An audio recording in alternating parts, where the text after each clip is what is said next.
안녕하세요. 작가이자 간호사 김민소입니다. 오늘 제가 촬영할 영상은 2025년도에 간호조무사 국가고시 시험을 치를 분들에게 도움이 되는 영상일 거라고 생각을 하고요. 제가 시대고시 기획과 함께 이제 가장 빠른 합격 간호조무사 기출예상 문제지 2025년 버전을 제가 이번에 2세를 찍게 되었거든요.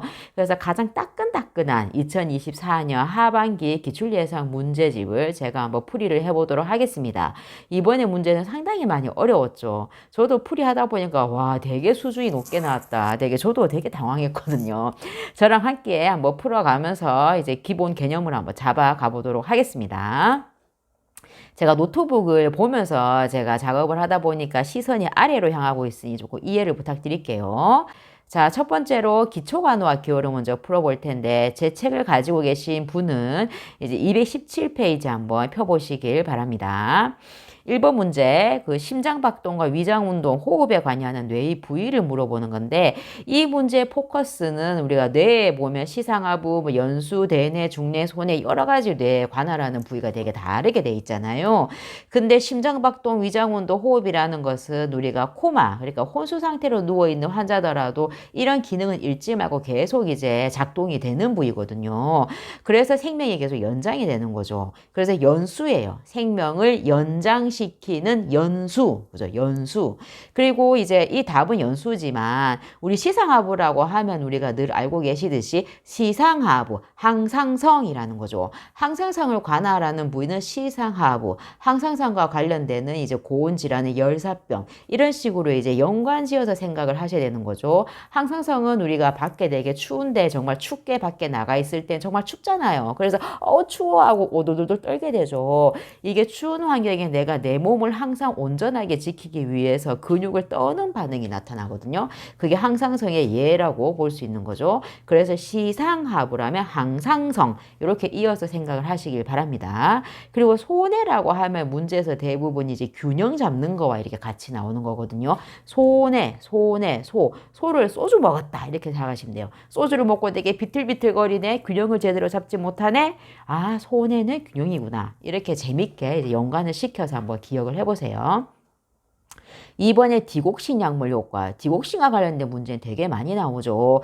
디곡신이라는 거는 심부전과 같이 심장이 제대로 작동을 못하고 펌프질을 못하는 이런 환자들한테 디곡신이라는 약을 투여해가지고 심장을 강하게 짜주는 대신 횟수를 떨어뜨리는 거예요. 그리고 섬에 심장 맥박이 60회 이하로 체크되는 경우에는 당연히 디곡신을 투여하면 안 되는 거죠. 디곡신 약물의 효과는 심근의 수축력 상승이라고 볼 수 있습니다. 디곡신, 몰핀, 이런 아미노필린, 이런 여러 가지 니트로글리세린 등 되게 중요한 약물들이 몇 가지 되게 많이 있죠. 제 책에 몇 가지 중요한 약물들을 딱딱딱 정리해서 잘 해뒀으니까 한번 꼭 참고해 주시길 바랍니다. 3번에 발치 예정인 환자가 아스피린을 복용 중이래요. 아스피린은 굉장히 유명한 해열 진통 소염제인 거죠. 아스피린은 일반 약국에서 우리가 구매가 가능한 약물인 거죠. 그래서 어르신들이 뇌졸중을 예방하기 위해서 아스피린을 막 사드시고 하는데 제 생각에는 되게 위험한 행동이라고 저는 생각을 하거든요.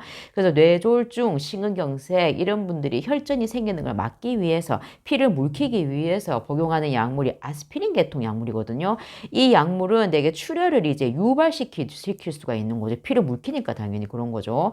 그래서 정답은 이제 3번이 되는 겁니다. 아스피린 말고 이제 타이레놀 계열의 아세타미노펜, 걔는 소염 작용은 없거든요. 걔는 해열 진통까지 효과가 있습니다. 그리고 더불어 같이 기억을 해주시길 바래요.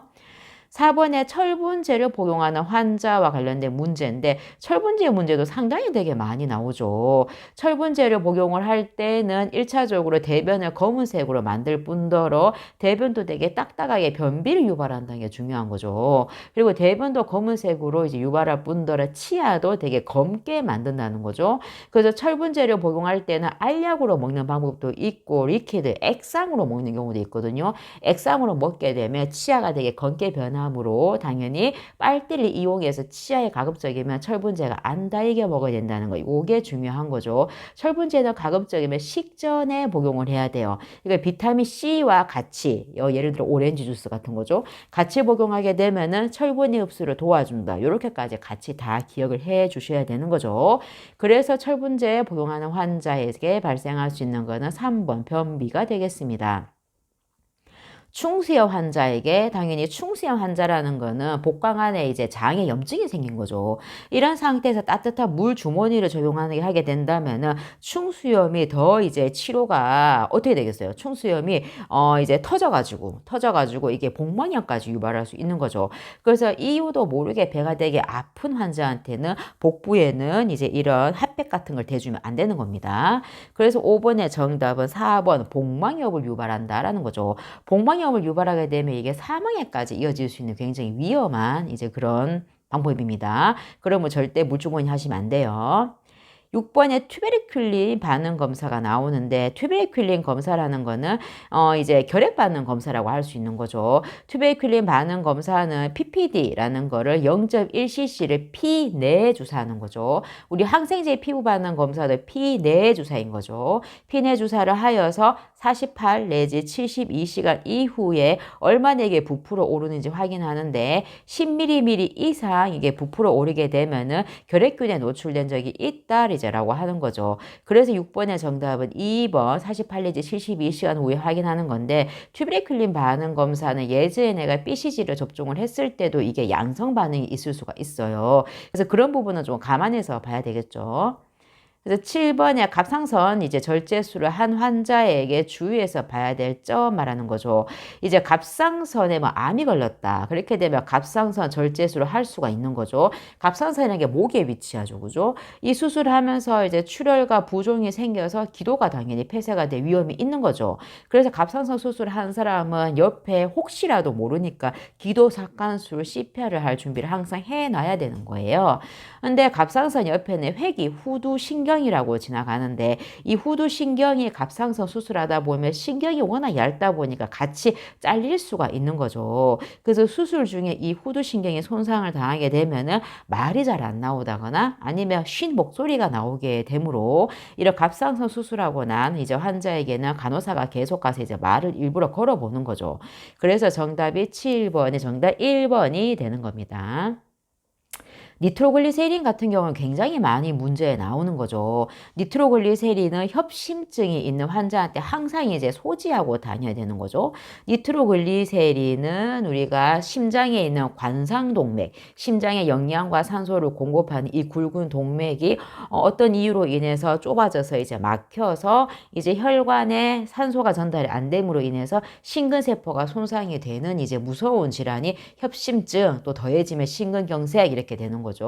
그래서 이런 관상동맥이 좁아서 막혀지는 거를 혈관을 넓히기 위해서 투여하는 약물이 니트로글리세린이거든요. 니트로글리세린은 반드시 혀 밑에 설하에 투여하는 약물입니다. 설하, 왜 우리 예전에 왜 이런 사각 같은 데 보면 혀를 자르리라 막 그러잖아요. 그죠? 혀를 자르게 되면 혀 밑에 굉장히 굵은 혈관이 있기 때문에 출혈이 엄청나게 나면서 죽게 되는 거죠. 우리가 알 이렇게 하면 혀 밑에 한번 보세요. 혈관이 되게 굵잖아. 그죠? 그래서 갑자기 이제 신속하게 이제 투여해서 효과를 보기 위해서는 설하 투여를 해야 되는 거라는 걸 기억을 해주시길 바랍니다. 그래서 니트로글리세린, 나이트로글리세린이라고도 부르거든요. 니트로, 혀 밑으로 넣어라. 이렇게 기억을 하시면 됩니다. 정답이 8번의 1번입니다. 니트로글리세린은 항상 이제 차광 효과, 이제 밖에 이제 햇볕이라든지 볕에 이제 빛이 들어오지 않기 위해서 갈색 병에 이제 넣어서 보관을 해야 된다는 것도 같이 덤으로 기억을 해주세요. 이유식에 대한 설명인데 이제 이유식도 문제 되게 많이 나오죠. 이유식은 우리가 생후 6개월 되면은 우리가 엄마 뱃속에서 가지고 왔던 철분을 간에 저장해서 나오잖아요. 그죠? 근데 철분이 6개월 되면 다 고갈해서 더 쓸 철분이 없는 거죠. 그래서 이제 6개월이 되면 이유식을 시작하면서 철분을 보충해야 되는 거죠. 그래서 쌀에 이제 굉장히 공유죠. 공유에 철분이 되게 많이 들어있죠. 그래서 쌀 같은 공유를 먼저 먹고 난 다음에 철분이 굉장히 굉장히 풍부한 고기를 먹고 그 다음에 야채 먹고 과일 먹고 이런 순서로 이제 가는 거죠. 근데 이유식을 먹을 때는 한 가지 재료씩 처음에 당근을 먹었으면 이제 며칠 있다가 브로콜리, 뭐 며칠 있다 양파 이런 식으로 이제 추가를 하는데 이런 인터벌을 두는 이유는 뭐 때문이죠? 알레르기 때문인 거죠. 이 부분도 꼭 기억을 해주셔야 되는 거고 우리가 이유식이랑 모유 중에서 얼핏 보기에 모유가 되게 좋은 것 같으니까 모유 먼저 먹고 이유식을 먹는 거 아니야? 라고 생각할 수 있지만 아닙니다. 이 시기에는 철분 공급과 굉장히 이 부분이 중요해서 이유식으로 먼저 배를 든든하게 불리고 난 다음에 부족하면 이제 모유를 이제 먹이는 거죠. 그래서 서서히 모유를 끊어가면서 이유식의 양을 되게 많이 늘려가야 되는 거죠. 그래서 9번의 정답은 1번이 되는 겁니다. 10번에 열사병이 의심된다고죠. 우리 아까 전에 이제 항상성 요거 말했듯이 열사병이라고 하면은 이제 항상성, 시상하부 요거랑 같이 나와야 되는 거죠. 왜 우리 열사병이란 거는 이제 시상하부가 고온에 노출이 돼가지고 시상하부가 문제가 생겨서 항상소 조절이 안 되는 이제 상황인 거죠. 그래서 열사병으로 오는 환자분들은 이제 체온이 40도가 넘어가는 거고 항상성이 이제 작동이 제대로 돼야지 열이 되게 많이 나면 땀으로 되게 많이 배출되면서 체온 조절이 되는데 시상하부가 문제가 있다 보니까 이런 조절이 안 되니까 땀이 한 방울도 흐르지 않아요. 그래서 피부가 되게 건조가 된 상태에서 이제 응급실에 들어오게 되는 거거든요. 그래서 열사병이 있을 때는 찬물을 일단 몸에 끼얹든지 아니면 찬물 안에 환자를 이제 넣던지 해서 체온을 떨어뜨리는 게 너무나도 중요하다. 이 부분을 꼭 기억해 주세요. 그래서 10번의 정답은 1번입니다. 그래서 우리가 열사병, 뭐 열경련, 뭐 일사병 이렇게 이제 고온과 관련된 질환들이 있잖아. 그죠? 그런 질환들은 상세하게 분류를 하는 거고 그 질환에 따라서 내가 대처하는 방법이 다르죠. 그 대처하는 방법도 책에 보시면 다 상세하게 되어 있기 때문에 꼭 참고하시길 바랍니다. 중요한 부분이에요. 그리고 11번에 이제 지하철에서 갑자기 이제 쓰러진 사람을 발견했어요. 이때 뭘 먼저 해야 되나요?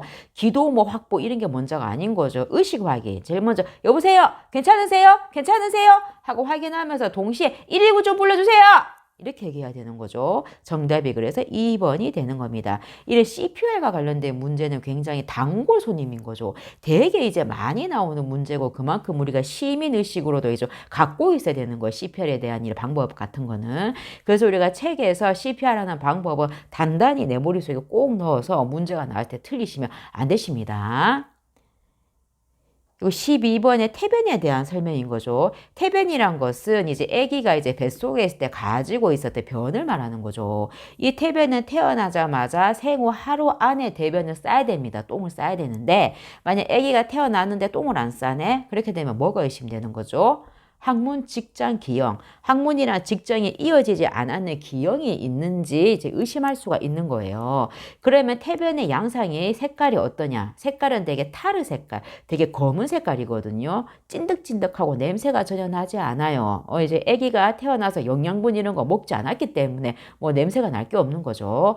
그래서 태변이 이제 시간이 지나서 4일째부터는 서서히 이제 이행변, 색깔이 노리딩딩하게 변하면서 이제 점액 찐득찐득하게 점액 재질로 이제 바뀌는 겁니다. 그리고 모유를 우리가 촉진해서 잘 먹게 되면 모유 자체가 태변의 배출을 되게 촉진을 시키는 거죠. 그래서 이런 태변과 관련된 문제는 어렵지 않으니 틀리시면 안 되겠습니다. 정답이 3번이 되는 거고 이거 13번에 이제 노인에게 나타나는 수면 장애 말하는 거거든요. 노인과 관련된 문제는 되게 많이 나오는 거죠. 노인이 되면 REM 수면, NREM 수면 다 같이 이제 줄어지면서 수면 장애를 굉장히 많이 호소하게 되는 거 요양병원에 가면 되게 많이 보시는 거죠. 만약 이제 우리 노인 환자가 밤에 잠을 못 자고 자다 깨다 반복을 해가지고 아침에 되게 못 깨고 있는 상태세요. 그럼 오전 늦게까지 주무세요 하고 내비두는 것이 아니라 어떻게 해야 될까요? 어르신 일어나서 식사를 드시고 잠깐 낮에 잠깐 주무세요 라고 해야 되는 거예요. 일정한 시간에 깨워가지고 활동을 하게끔 해야 되는 겁니다. 그리고 저녁에는 당연히 수분 섭취하게 되면 오줌 매러우니까 자꾸 일어나게 되는 거잖아요. 안 되죠. 밤에는 이제 수면등을 은은하게 켜놔야 되는 거예요. 밤에 아예 깜깜하게 켜놓으면은 어르신이 화장실 가다가 넘어질 수가 있잖아요. 그죠? 수면등을 은은하게 켜둔다. 그리고 밤에 너무 배고프면 간단한 간식을 자기 전에 조금 먹게끔 해가지고 수면을 유도하는 것도 좋은 방법이기도 합니다. 노인과 관련된 문제가 또 나오네요. 14번에 노인의 올바른 영양 섭취 방법이 나오는데, 자, 이제 노인이 되게 되면은 이 BMD, 기초대사량이 되게 떨어지는 거죠. 그렇게 됐을 때 노인한테 계속 먹으라 먹으라 하면 안 되는 거예요. 열량 섭취를 그만큼 기초대사량이 줄어든 만큼 좀 줄여줘야 되는 거예요. 그리고 어르신들의 소화 기능 자체가 되게 많이 떨어져 있기 때문에 되게 많이 먹게끔 하면 그만큼 이제 환자분한테 노인한테 되게 과부하가 되는 거죠. 그리고 노인이 됐을 때는 단당류 같은 사탕 뭐 젤리 뭐 이런 거 단 거 있죠. 이런 거를 줄이고 이제 다당류, 잡곡식 이런 거 있죠. 좋은 잡곡 이런 것들을 많이 늘려줘야 된다는 거. 그리고 비타민이라든지 무기질, 철분 이런 거는 노인이 된다 해도 요구량이 줄어드는 게 아니에요. 그래서 노인이 돼서도 꾸준하게 영양소를 충분히 이제 섭취를 해야 된다라는 거는 중요한 부분입니다. 그리고 지방은 크게 왜 아시죠? 불포화 지방이나 포화 지방산으로 나뉘죠. 그죠? 근데 불포화 지방산이 되게 좋은 지방이잖아요. 불포화 지방의 대표적인 게 뭐죠? 올리브유라든지 뭐 아보카도, 뭐 견과류 이런 연어 같은 생선 이런 것들이 되게 좋은 불포화 지방산 이죠. 그런 것들 노인이 아닌 일반 성인이더라도 되게 많이 골고루 드셔야 되는 부분인 겁니다. 15번의 부항과 관련된 문제입니다. 부항 같은 경우에는 우리가 한 번에 적용할 때 15분은 초과하지 않도록 적용을 하는 거죠. 부항을 떠보신 분 알겠지만 이제 부항 위에 화관이라는 게 있죠. 그죠? 화관이 사이즈가 되게 다양하죠. 체격이 저처럼 작은 사람은 작은 화관, 그리고 체격이 큰 사람 같은 경우에는 큰 화관을 적용해야 되는 거죠. 근데 부항이란 거는 이게 화관을 적용해가지고 음압을 적용을 해요. 피부를 위로 되게 찝어 올리는 거죠. 그러면서 피부가 손상이 될 수 있는 거죠. 그리고 일부러 이제 출혈 일으키잖아요. 거기서 피가 막 나오고 막 하잖아요. 이 과정에서 당연히 감염의 위험성이 굉장히 높죠. 그래서 이제 부항요법을 할 때는 감염에 대한 철저한 관리가 정말 많이 필요하다는 거 꼭 기억을 염두에 두셔야 됩니다. 이거 정맥류가 있는 환자한테는 혈액순환 자체가 안 되고 정맥에 혈액이 정체가 돼 있는데 만약 걷다 대고 이제 부항을 적용한다 생각해 보세요. 이게 출혈을 유발할 때 굉장히 큰 데미지가 이제 발생할 수밖에 없는 거예요. 그래서 혈액순환 장애가 있는 환자한테는 화관을 적용하는 거, 부항을 적용하는 거 아니다라는 거 한 번 더 기억해 주세요. 16번에 보시면은 자, 꿀이나 설탕을 넣어가지고 반유동상 농축시켰대요.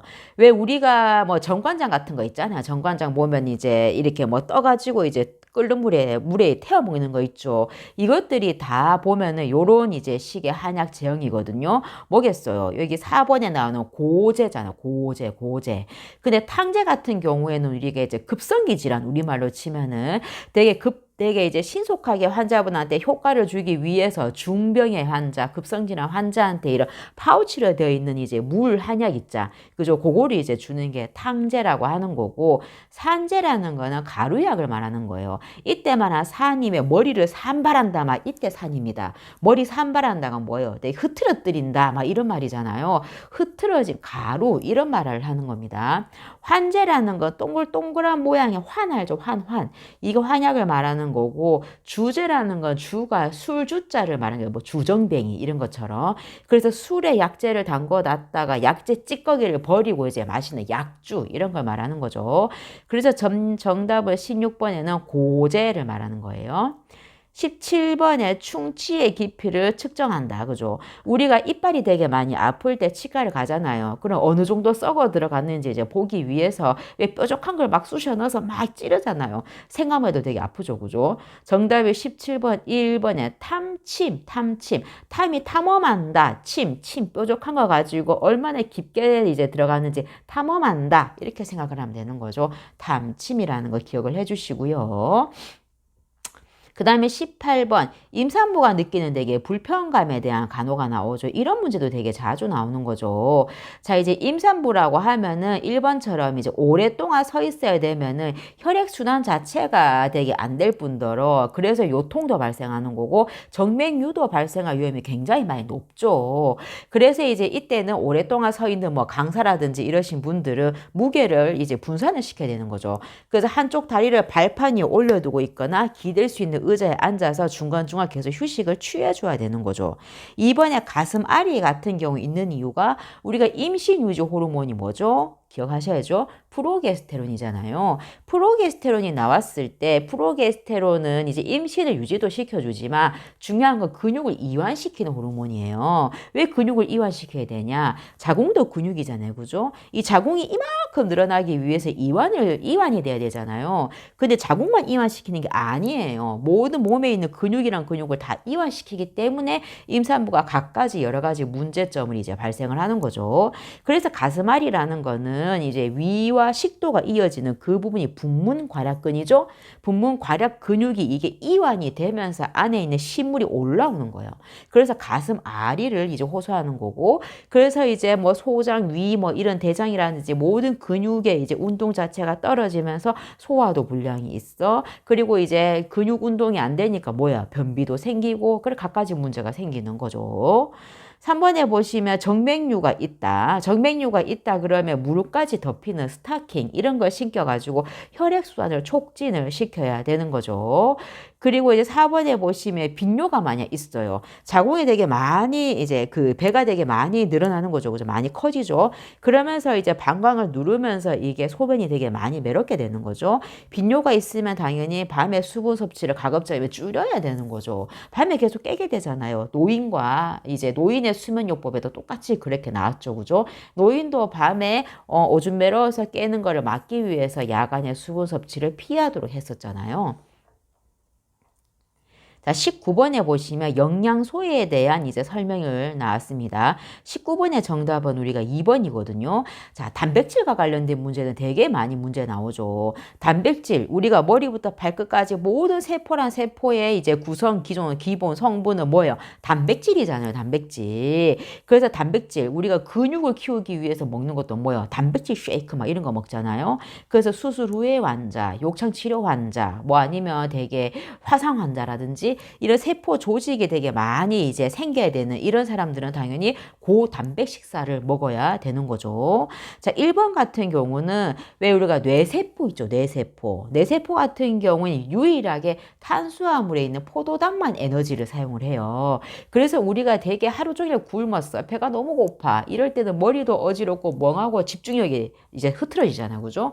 이게 뇌세포가 이제 포도당을 갖다가 써야 되는데 내가 밥을 안 먹었으니까 뭐예요? 포도당이 없으니까 이제 뇌세포가 제대로 작동이 안 되는 거죠. 당뇨 환자가 저혈당에 빠지게 되면 당연히 탄수화물, 포도당이 없기 때문에 의식을 잃고 쓰러지게 되는 겁니다. 그래서 포도당, 탄수화물이죠. 포도당은 뇌세포가 유일하게 이용하는 에너지원이구나. 이것도 반드시 기억을 해 주셔야 되는 겁니다. 그리고 지용성 비타민 같은 게 비타민 A, D, E, K죠. 그죠? 수용성 비타민 다르고 지용성 비타민 다르다. 이것도 기억을 하셔야 되고 지용성 비타민은 지방이라 붙어있는 애다 보니까 오줌으로 밖으로 배출이 거의 안 됩니다. 체내에 잘 흡수가 되는 거죠. 그래서 비타민 A, D, E, K를 막 이제 마구마구 먹게 되면 몸에 자꾸자꾸 축적이 돼서 오히려 독작용이 일어날 수 있다.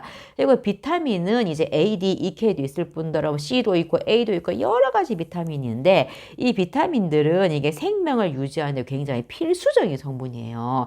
비타민 A가 부족하면 A와 관련된 시력 감퇴라든지 이런 증상, 비타민 C는 뭐 괴혈병 이런 식으로 비타민 특유의 결핍 증상이 나타나잖아요. 근데 비타민 A가 비타민 C를 부족하다고 해서 보완해 준다거나 이런 거 안 되는 거죠. 그죠? 그런 것까지 같이 기억을 해 주십시오.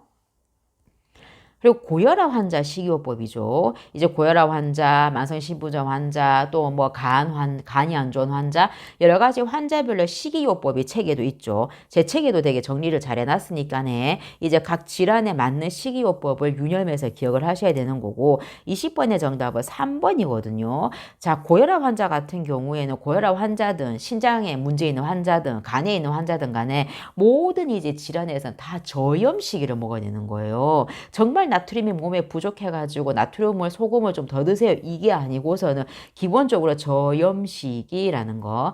고혈압 환자는 당연히 이제 혈압이 되게 많이 높은 상태이기 때문에 염분 같은 거 되게 짜게 먹게 되면 이게 물을 끌어당기잖아. 그죠? 그럼 당연히 이제 혈액량이 많아지면서 혈압이 더 올라간다. 그죠? 그래서 안 되는 거고.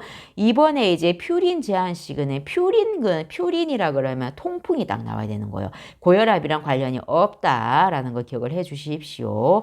20번의 정답이 3번이거든요. 고섬유질 시기. 고섬유질 자체는 되게 이제 변비를 되게 완화시키는, 대변을 배출을 잘 시키는 식품인 거죠. 그래서 고섬유질 식품을 먹으면은 이제 변비가 안 생기고, 변비가 있으면 힘을 쓰게 되잖아요. 그러면서 고혈압 환자는 머리가 뻥 터질 수 있다, 쉽게 말해서. 그래서 이제 고혈압 환자는 이제 변비가 생기면 안 된다, 용을 쓰지 말라고, 이 내용입니다. 그리고 당연히 고지방식이 안 돼요. 그리고 단백 식사 이런 거는 만성 신부전 환자, 간 기능이 손상된 환자, 이런 환자와 관련된 겁니다. 21번에 보면 간호조무사 주의 의무사항에 위반된 거 말하는 거죠. 그죠? 주의. 이제 간호조무사든 간호사든 간에 업무 능력이 있는 사람이 이 주의 의무를 다 하지 않아서 환자한테 피해를 끼치는 거를 주의 의무사항 위반이라고 하는 거예요. 자, 우리가 이제 선생님, 이제 단순 이제 도요, 넬라톤 해주세요 라고 얘기했는데 내가 집중을 안 하고 들었어. 그래서 폴릭 카테터를 해버렸네. 이게 내가 주의를 하지 않았음으로 인해서 환자한테 피해가 발생한 거잖아요. 그래서 정답 3번처럼 이 항목이 주의 의무사항이라고 하는 겁니다. 22번에 보면은 병원에서 일을 할 때 당연히 이제 정답이 5번인 거죠. 환자에게 이득이 되더라도 비윤리적인 행동은 하면 안 된다. 우리는 이제 윤리적인 거를 되게 배우잖아요. 고혈압 약을 먹기 싫어해요. 그러면 선생님 저 있잖아요. 이 약 그냥 버려주세요. 비밀이에요. 버려주세요. 저 너무 고통스러워요. 선생님 저 도와주세요. 이렇게 얘기했을 때 아 그렇구나. 환자분이 고혈압 약 먹으니까 진짜 많이 속도 안 좋고 힘들어 하시는구나. 알았어요. 환자한테 득이 되는 일이니 환자가 원하시니 제가 몰래 빼드릴게요. 이러면 안 되는 거잖아요. 환자에게 이득이 되더라도 비윤리적인 이런 행동을 절대 하시면 안 되는 거죠. 23번에 보시면은 이제 환자 개개인의 특성을 존중해주고 요구를 존중해줘야 된다. 자, 우리가 지금 이제 우리 환자분들은 정말 여러 가지 개별적인 요구, 사람마다 다 다른단 말입니다. 이 개별적인 요구가 큰 틀에 정말 반드시 해야 되는 틀을 벗어나지 않는다면은 이 개별적인 요구를 존중을 해줘야 된다는 거죠. 뭐 이건 기본적인 내용이기 때문에 부차적인 설명이 필요 없죠. 정답이 1번이 되는 거고. 24번에 보시면 이제 분만 3기가 나오는데 우리가 분만 1기, 2기, 3기, 4기가 있잖아. 그죠? 각각 분만의 이제 기에 대한 이제 포인트를 내가 잘 잡아야 되는 거죠. 분만 1기 같은 경우에는 작은 경부가 10cm까지 열릴 때까지 시간을 기다리는 거죠. 그죠? 그 기간 동안 내가 이제 움직일 수 있으면 산모가 움직이셔도 돼요. 그리고 이 기간에 관장도 하는 거고 산모도 하면서 이제 본격적인 출산을 위한 준비를 하는 단계라고 이제 볼 수 있는 거죠. 이게 분만 1기인 거죠. 분만 1기 시기에 이제 초산부 같은 경우에는 자궁경부가 10cm 열리게 되면 분만실로 가게 되는 거고 경산부 같은 경우에는 분만이 일찍 진행되므로 7cm 정도 열리면 분만실로 이제 간다라는 거 기억을 해주시고 분만 2기 같은 경우에는 1기가 지나서 본격적으로 자궁경부가 이제 다 열렸잖아. 열려서 이제 아기가 나오는 단계인 거죠. 그래서 분만 2기의 포인트는 회금절개술이라고 이제 기억하시면 됩니다. 분만 3기는 아기님이 다 나왔어. 이제 태반이 나오는 단계죠. 그죠? 분만 4기 같은 경우에는 이제 이미 태반도 나오고 아기도 나오고 다 끝났고 이제 안정을 취하는 단계인데 이 단계에서 중요한 부분은 출혈이 이제 어느 정도 되는지 자궁 수축이 얼마나 잘 되는지 이거를 포인트로 이제 두시고 잘 보셔야 되는 겁니다. 그래서 24번에 분만 3기에 대한 설명은 정답이 태반 만출 단계 4번이라고 할 수가 있어요. 그 다음 25번에 보시면 분만 후에 유방 우려이 있대요. 자, 이제 분만을 하게 되면 우리가 유즙, 이제 젖이 만들어지잖아요. 그죠? 유즙 형성 호르몬이 뭐죠? 프로락틴입니다. 프로락틴 호르몬이 생성이 되면서 젖이 돌기 시작을 하는 거죠. 그래서 내가 만약 모유수를 하려고 하는 엄마 같은 경우에는 적극적으로 계속 찌찌를 이제 빨려야지 젖이 계속 돌게 돼 있어요. 근데 제대로 이제 찌찌를 빨리지 않거나 사출을 제대로 하지 않거나 이렇게 됐을 때 유방이 꽉 차는 거죠. 이게 유방울혈이라고 하는 거죠. 근데 이 유방울혈 관리가 제대로 안 됐을 경우에 이게 염증으로 진행이 되기 때문에 정말 이 관리는 여러분 여러분들도 기억을 잘 해주셔야 되는 거죠. 정답이 이제 4번인데 이제 우리가 보통 처음에 유방이 꽉 차기 때문에 되게 아프단 말이에요. 그러면 찬물로 일단 찜질해가지고 통증을 되게 줄여줘야 되는 거죠. 그러고 난 다음에 더운 물이 이제 찜질해주게 되면은 통증은 줄어든 상태에서 유관이 확장이 되는 거예요. 그래서 안에 꽉 모여있던 젖들이 이제 밖으로 이제 배출이 되는 거죠. 그래서 찬물 찜질하고 난 다음에 더운 물 찜질한다. 그리고 유방이 되게 모유수유 해보신 분 알죠? 젖이 되게 커지잖아요. 그죠? 일반 브래지어로 안 돼요. 수유용 브래지어를 차야 되는 거고 유방을 계속적으로 비워주는 게 가장 중요해요. 아마 아기가 안 빨려고 하면 이거를 유축기를 이용해서라도 계속 양쪽을 골고루 짜줘야 된다는 거 너무너무 중요한 거죠. 자, 26번은 신생아를 목욕을 시킬 때는 이제 우리가 피부 같은 경우에는 우리가 약산성이에요. 우리가. 그런 약산성 비누 아니면 중성 비누를 사용하는 게 가장 중요한 겁니다. 목욕 시간은 5 내지 10분 정도를 되게 짧게 이제 끝내줘야 되는 게 중요한 거고요. 구토할 수가 있죠. 그래서 목욕을 다 끝나고 난 다음에 애기 이제 우유를 주든 모유를 빨리든 이렇게 해야 되는 거죠. 다 모유 시큰 주고 나서 씻기고 나면 애기가 이제 힘들다 보니까 다 토하게 되는 겁니다. 그래서 이제 우리가 얼굴을 가장 먼저 씻기는데 얼굴 중에서 눈을 가장 제일 먼저 씻기게 되는 거죠. 27번은 이제 정답이 백일해죠. 요즘에 백일해 되게 많이 유행했잖아요. 그죠? 백일해가 100일 동안 기침을 한다. 이 말이잖아요. 그래서 백일해라고 이제 부르는 거거든요. 그래서 발작적으로 기침을 너무너무 심하게 하다 보니까 숨 쉴 틈이 없는 거예요. 그래서 아기가 청색증까지 막 생길 수가 있는 거고 왜 우리 기침 되게 심하면 토 쏠릴 때도 있잖아. 그죠? 구토까지 할 수가 있는 거죠. 근데 구토를 한다고 해가지고 얘를 금식을 시키냐? 아니죠. 그죠? 백일해로 인한 기침은 소량 자주 먹여야 된다라는 게 백일해의 포인트라고 할 수 있죠. 나머지 2, 3, 4, 5에 나오는 감염병도 굉장히 많이 중요한 부분이기 때문에 제 책 요거를 참고하셔가지고 쉽게 머릿속에 꼭꼭 넣어주시길 바랍니다. 감염병에 나오는 왜 우리 많은 감염병이 있잖아요. 이 감염병을 머릿속에 다 넣어가지고 죄다 외우려고 하면 다 외울 수가 없어요. 그래서 내가 이제 정말 자신 있고 정말 눈에 되게 자주 있는 이제 감염병들 있죠. 모의고사 여러분 다 풀어보셨잖아요. 그죠? 모의고사에 자주 등장하는 감염병 위주로 이제 외우시고, 그리고 감염병을 이제 외우실 때 뭐 이제 백일의 균, 일본내염 바이러스, 그런 식으로 균과 바이러스를 붙여가지고 같이 머릿속에 공부할 때 넣어주셔야 됩니다. 그래야지 어떤 건 균이고 어떤 건 바이러스고 막판에 이걸 정리하려면 머리에 더 안 들어와요. 그래서 그렇게 이제 쉽게 이제 정리를 한번 해보세요. 28번에 보시면 유치와 영구치와 관련된 거죠. 28번 정답이 4번이거든요. 자, 우리가 유치 같은 경우에는 생후 6개월에 나오죠. 생후 6개월에 하악 중절치가 먼저 나오고 생후 6개월에 이유식을 먼저 시작하는 거고 생후 6세에 유치가 이제 빠지게 되는 거죠. 다 6이 반복이 되기 때문에 요거 같이 매칭해서 기억을 해주시길 바랍니다. 28번 정답이 4번인데 영구치는 18세에 이제 완성이 된대요. 완성이 되고 총 영구치 개수는 32개라고 합니다. 29번에 보시면은 이제 떡이 목에 걸렸죠. 이때는 하임리히법을 이용해가지고 떡을 밖으로 배출을 시켜야 되는 거죠. 자, 하임리히 방법은 여기 나오듯이 명치와 배꼽 중간 지점에 주먹을 쥔 한쪽 손을 위치하고 그 외에 다른 한 손으로 주먹을 감싼 상태에서 위로 들어 올리는 거죠.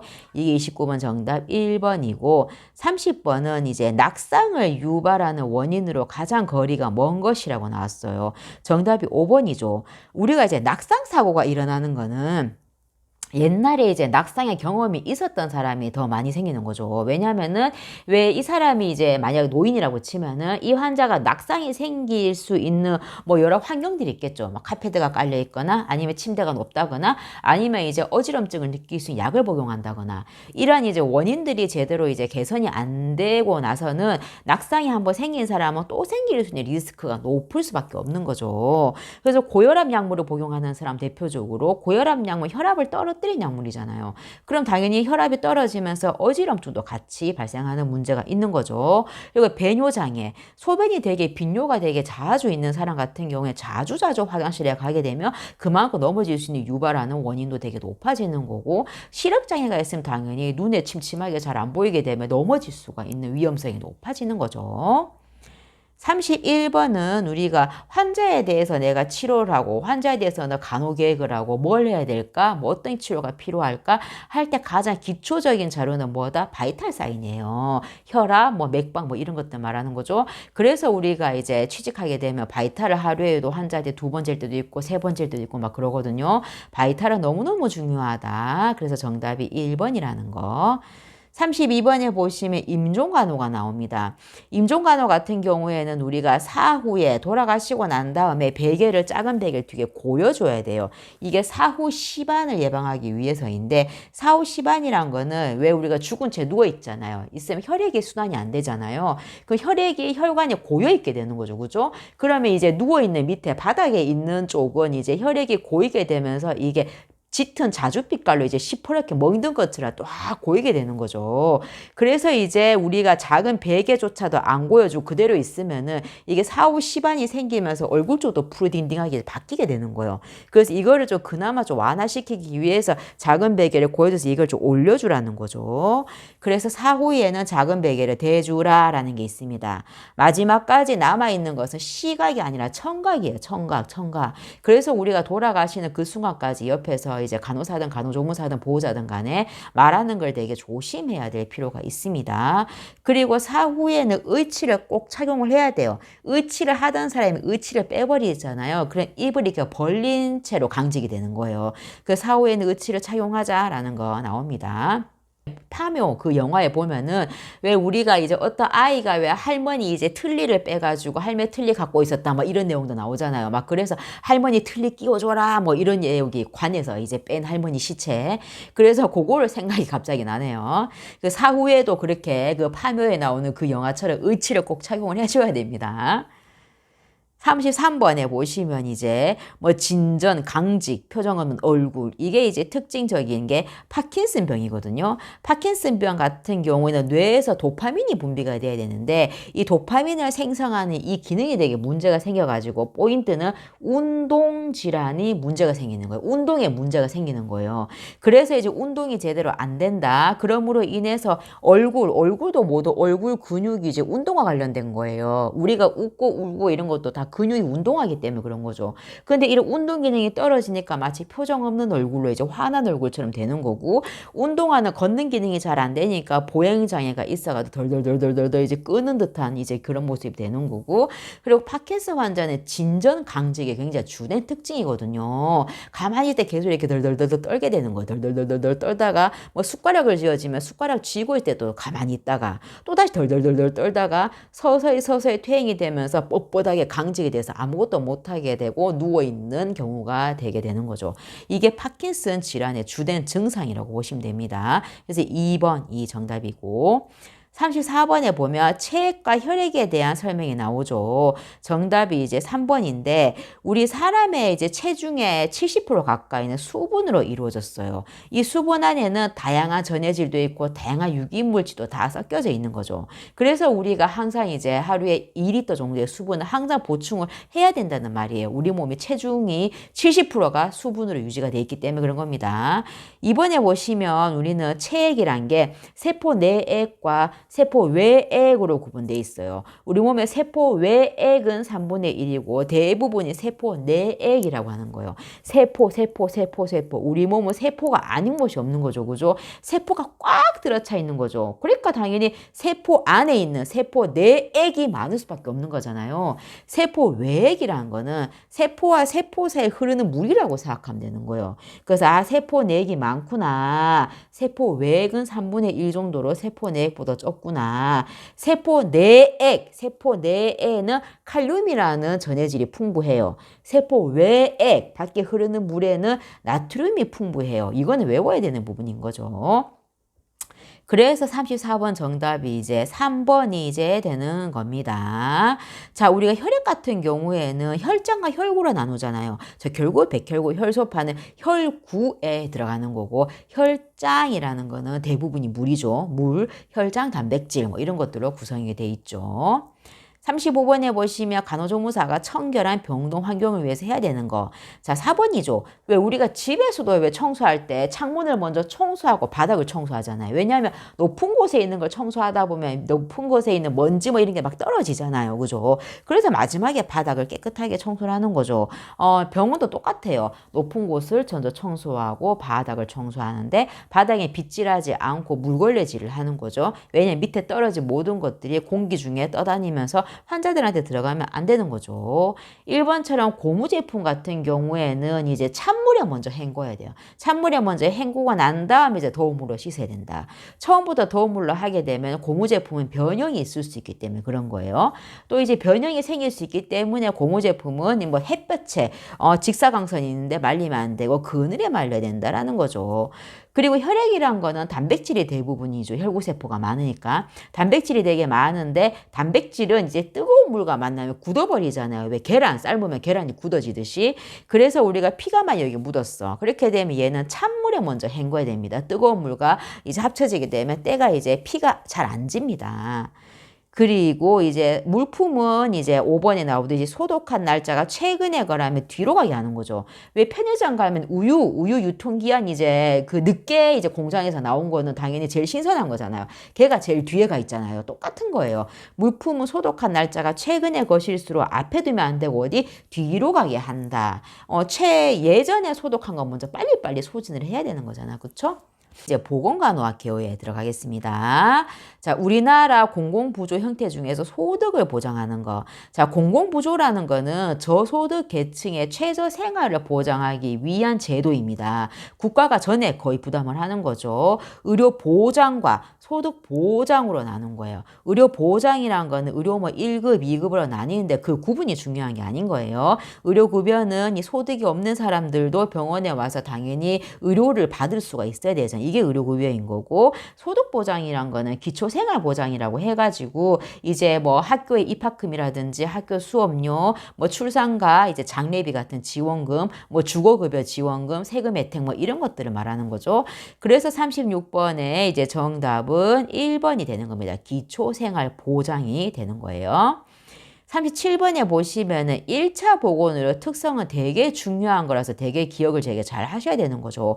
여기 나오는 접근성, 수용 가능성, 주민의 적극적인 참여, 지불 부담 능력 이 네 가지는 꼭 기억을 하셔야 되는데 접근성이란 거는 왜 어르신들이 뭐 이제 트랙터를 타든 오토바이를 타든 자전거를 타든 달달달달 가가지고 언제든 가까이 1차 보건의료 뭐 진료소 이런 것에 갈 수가 있어야 되는 거예요. 이게 접근성이라고 하는 거고 수용 가능성이란 거는 만약 어르신을 이제 모아놨어요. 모아놓고 내가 뭐 이제 보건교육을 한다. 그러면은 어르신들은 스마트폰 어플 이런 거 사용 잘 못하잖아요. 그죠? 근데 그런 분들한테 자 어르신들 스마트폰 어플 펴보세요. 구글 플레이 켜시고요. 이렇게 하면 안 되잖아요. 어르신이 수용 받아들일 수 없는 방법이라는 거예요. 그래서 수용 가능성. 3번에 주민의 참여. 자 이제 보건진료소가 만약 있어요. 그러면은 이 주민들이 이제 주기적으로 모여서 보건교육도 참여를 하는 거고 이 보건진료소도 이용을 해줘야 되는 거고 주민이 적극적으로 참여를 해줘야지 1차 보건의료가 계속 운영이 되는 거죠. 근데 나 보건진료소 안 갈래. 저 그냥 버스 타고 가가지고 저기 병원에 갈랍니다. 이렇게 되면 1차 보건의료가 이제 있을 필요가 없게 되는 거죠. 4번에 지불 부담 능력이란 거는 자 뭐 감기로 인해서 보건진료소 왔는데 한 번에 뭐 1,000원 이 정도가 돼야 되는 거지 뭐 8,000원 이러면은 지불 부담 능력이 없는 노인들한테 얼마나 많이 힘들겠어요. 그죠? 그래서 이 네 가지는 1차적인 보건의료의 특성입니다. 꼭 기억을 해주셔야 됩니다. 1차 보건의료라는 게 의료의 혜택을 전혀 받지 못하는 오지라든지 산지 이런 곳에 이제 띄엄띄엄 있는 면단이 있잖아요. 그 농촌 이런 곳에 있는 곳이고 이런 보건진료소에는 간호사들이 가서 이제 일을 하는 곳이죠. 병원을 대체해서 일을 한다라고 생각하면 돼요. 간단한 약 같은 거 처방, 간단한 응급진료 이런 것도 가능한 거죠. 38번에 보건의료원이라고 하는 것은 이제 의료 취약 지역이에요. 마땅히 병원이랍시고 없어요. 그래서 보건소 중에서 이제 병원의 요건을 갖춘 거예요. 왜 의료법에서 왜 30병상 이상 되면 병원이라고 불렀죠. 그죠? 30병상 이상의 환자를 입원을 받을 수 있는 보건소입니다. 그래서 뭐 연천 뭐 보건의료원 뭐 이런 거 있잖아요. 그죠? 이 보건의료원이 정답 2번이요. 30병상 이상의 규모의 농촌 같은 의료 취약 지역에 있는 곳이다. 당연히 진료하는 의사는 당연히 있는 거죠. 39번에 사전 결정 방식 뭐 나오는데, 자, 우리나라 진료비 지불 제도는 포괄수가제와 행위별수가제 두 개죠. 그죠? 포괄수가제는 사전 결정 방식, 행위별수가제는 사후 결정 방식이에요. 자, 우리 행위별수가제가 뭡니까? 내가 만약 머리가 되게 아파요. 머리가 아파가지고 이제 병원에 갔는데 나는 진통제 정도만 처방받고 싶어서 갔더니만은 이 의사 선생님이 머리가 너무 아프고 자주 그러니까 머리 CT 한번 찍어보세요. 막 그러잖아요. 그죠? 그러면 아, 그래요? 하면서 머리 CT 찍는 동안 오늘 돈 얼마 나오지? 걱정이 되게 많이 되죠. 그죠?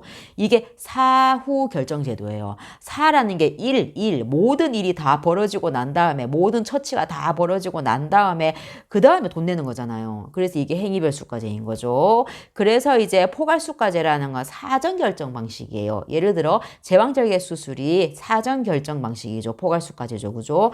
예를 들어서, 만약 뭐 제왕절개가 30만 원이다. 30만 원 2박 3일이다.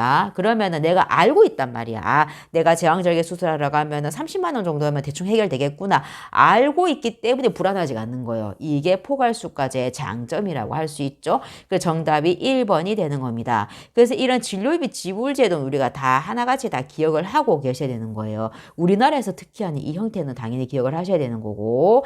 자, 포괄수가제 여기 과잉진료와 의료비 급증의 문제 개선할 수 있다. 자, 포괄수가제라는 것은 이미 정해져 있어요. 돈이 패키지처럼, 패키지 여행 이런 것처럼 돈이 정해져 있어. 그러므로 병원에서도 뭐 별실이 30만 원 이상 돈 더 받을 것도 없는데 내가 막 열심히 진료할 필요가 없는 거예요. 그래서 과잉 진료와 의료비 급증 이런 문제가 발생할 수가 없는 거지. 근데 행위별수가제라는 건 의사가 오더 내면 내는 대로 내가 돈을 다 내야 되는 거. CT 찍으라면 CT 돈 내고, 혈액검사 하면 혈액검사 돈 내는 거고, 의사의 재량권이 되게 많이 높아지는 반면에 행위별수가제 뭐예요? 의료비가 굉장히 많이 올라갈 수 있다라는 거예요. 그리고 의사가 행위별수가제이기 때문에 치료에 되게 전념을 하지. 돈을 더 벌 수 있으니까 예방에 포커스를 맞추지 않아요. 왜냐하면 너무 예방이 잘 되면 뽕을 뽑을 수가 없잖아요. 쉽게 표현해서. 그래서 치료에 초점을 되게 맞추는 게 행위별수가제라고 할 수 있습니다.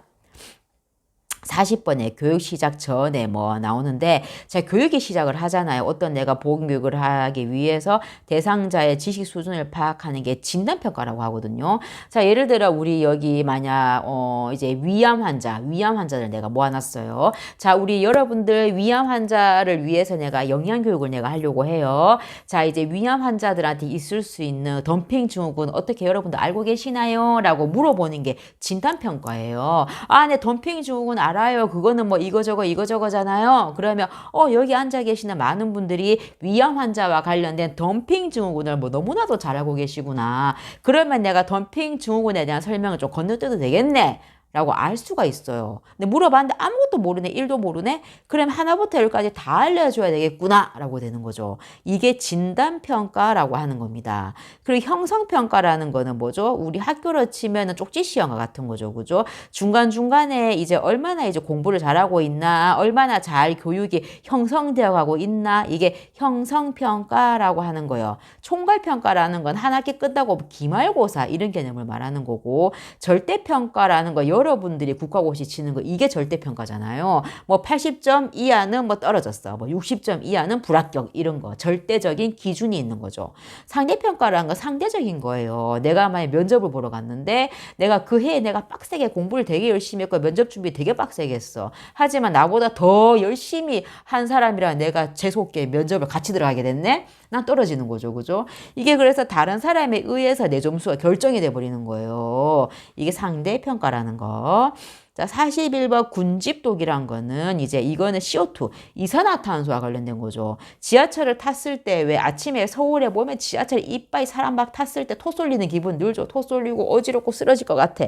실제 쓰러진 사람도 있잖아요. 이게 군집독 때문에 그런 거예요. 이산화탄소가 축적이 돼서 환기가 안 되죠. 지하철이란 게. 축적돼서 발생하는 문제가 군집독이고 불쾌감, 오심, 현기증, 두통 등이 발생을 하는데 환기를 시키거나 지하철에서 내리게 되면 증상이 없어지는 거잖아요.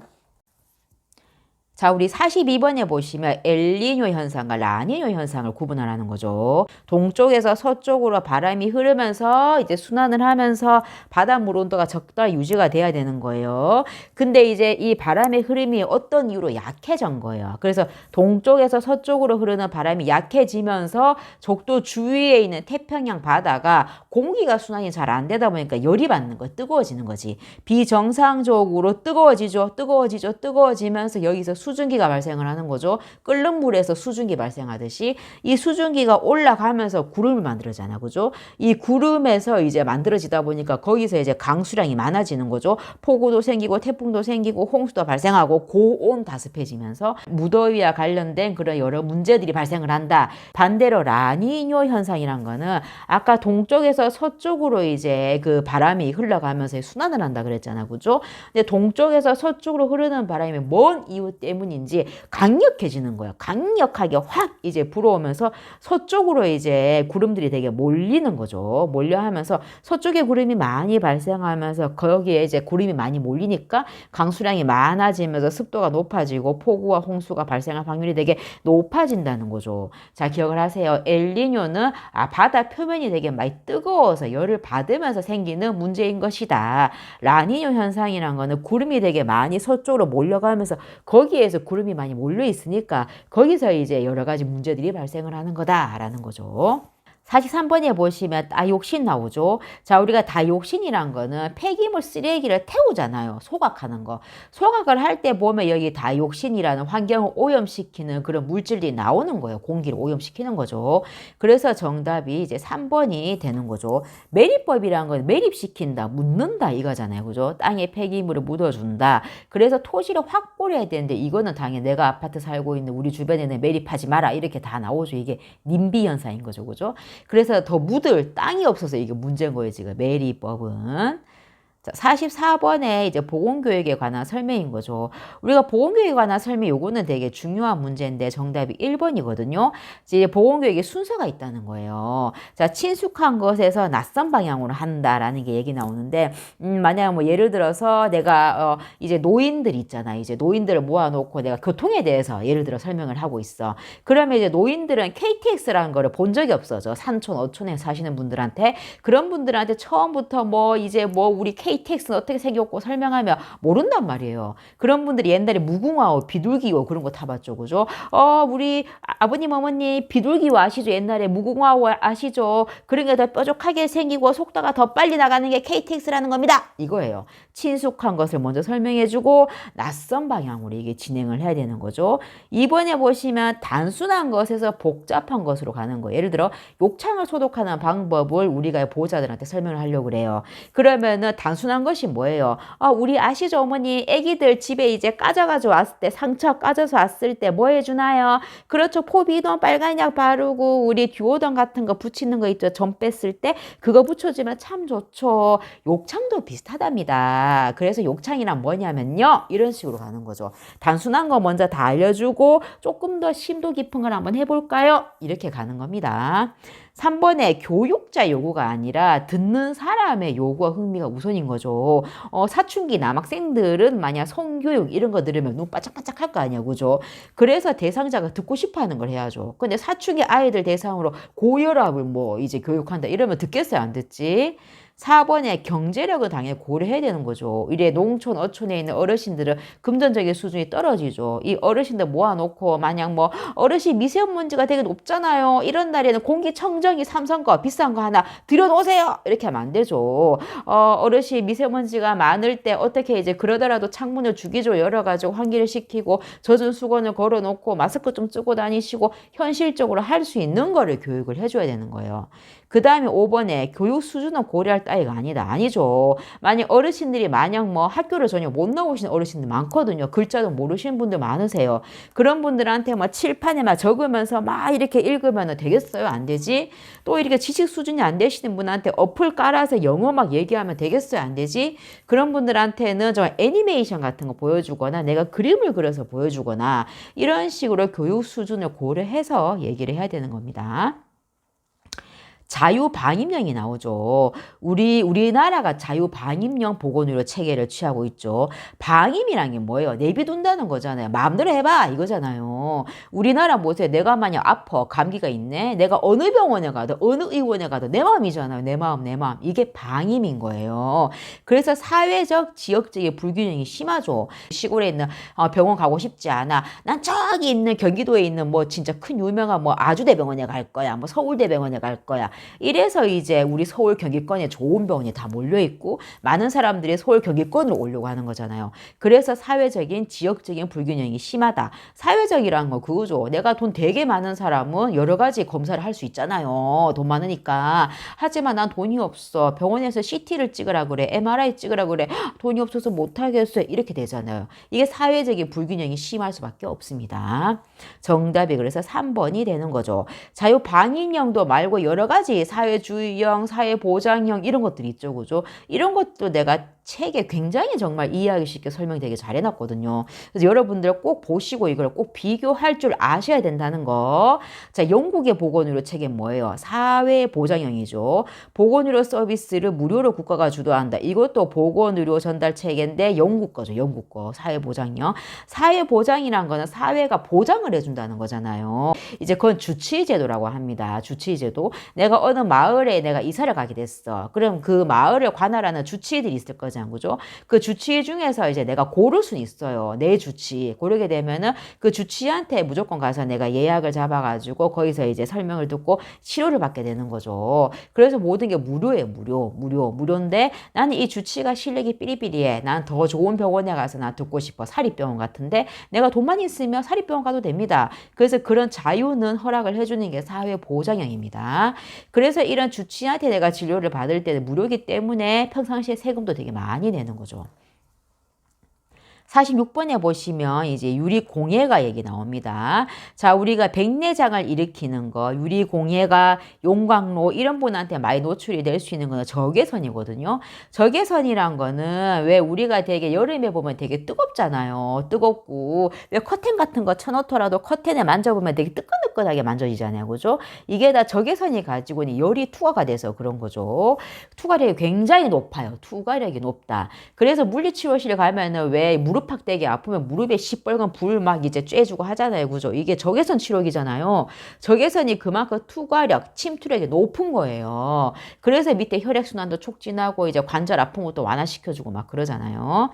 그래서 투과력이 높은 반면에 피부에 화상도 입을 수 있다는 단점도 물론 있습니다. 자, 그래서 각막과 홍채, 망막 이런 데 손상을 되게 입히는 거죠. 수정체도 장애를 유발하고 백내장을 일으킨다 이겁니다. 그래서 적외선의 노출을 막기 위해서 유리공예가나 용광로에 일하는 사람들은 보호 안경을 착용해야 된다는 거죠. 유리공예가가 그거잖아요. 유리 막 만들다 보면 왜 시뻘건 불 있는데 막 이렇게 빨대 같은 거 꽂고 막 후 막 불면서 막 만들어잖아요. 이게 빨간 불에 내가 눈이 노출이 되는 거잖아요.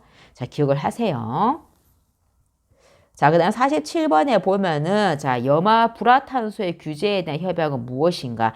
47번 정답이 이제 1번이거든요. 몬트리올 협약입니다. 우리가 오존층이 이제 파괴되면서 이제 지표면에 도달하는 자외선 양이 되게 증가하잖아요. 그래서 옛날에 왜 이제 스프레이 뿌리는 거 있죠. 스프레이에 나오는 그런 것들이 오존을 파괴한다. 막 그래서 스프레이 쓰지 마라. 막 예전에 막 그런 운동도 되게 많이 했었거든요. 그래서 오존층을 파괴하는 주범인 염화 불화탄소 CFCS 이게 이제 생산과 사용을 줄이자는 취지에서 나온 게 몬트리올 협약이에요. 이 몬트리올 협약이 만들어지면서 여러 스프레이, 프레온가스로 만든 냉장고, 에어컨 냉매제 이런 것들이 되게 대체 물질이 되게 많이 개발이 됐다고 합니다. 그러면서 이제 예전에는 오존층에 빵꾸가 나서 큰일 났다 그랬는데 이게 되게 많이 회복이 됐고 더 이상 되게 나빠지지 않고 있다고 합니다. 그래서 이게 몬트리올 협약 정답이 1번이 되는 겁니다. 그 외의 협약은 제가 이 내용이 상세하게 설명을 해놨습니다. 48번의 정답, 비급여 항목을 말하는 거죠. 우리가 국민건강보험제도는 급여 항목도 있고 비급여 항목도 있어요. 급여 항목이란 거 우리 알죠? 기본 진찰, 검사, 약물 처방하는 거, 뭐 성형수술 말고 그냥 그런 수술, 이런 대부분의 의료 행위가 이제 급여가 들어가잖아요. 그래서 우리가 입원을 하게 되면 20% 정도만 부담하고 80%는 공단에서 이제 부담을 해주잖아요. 그렇죠?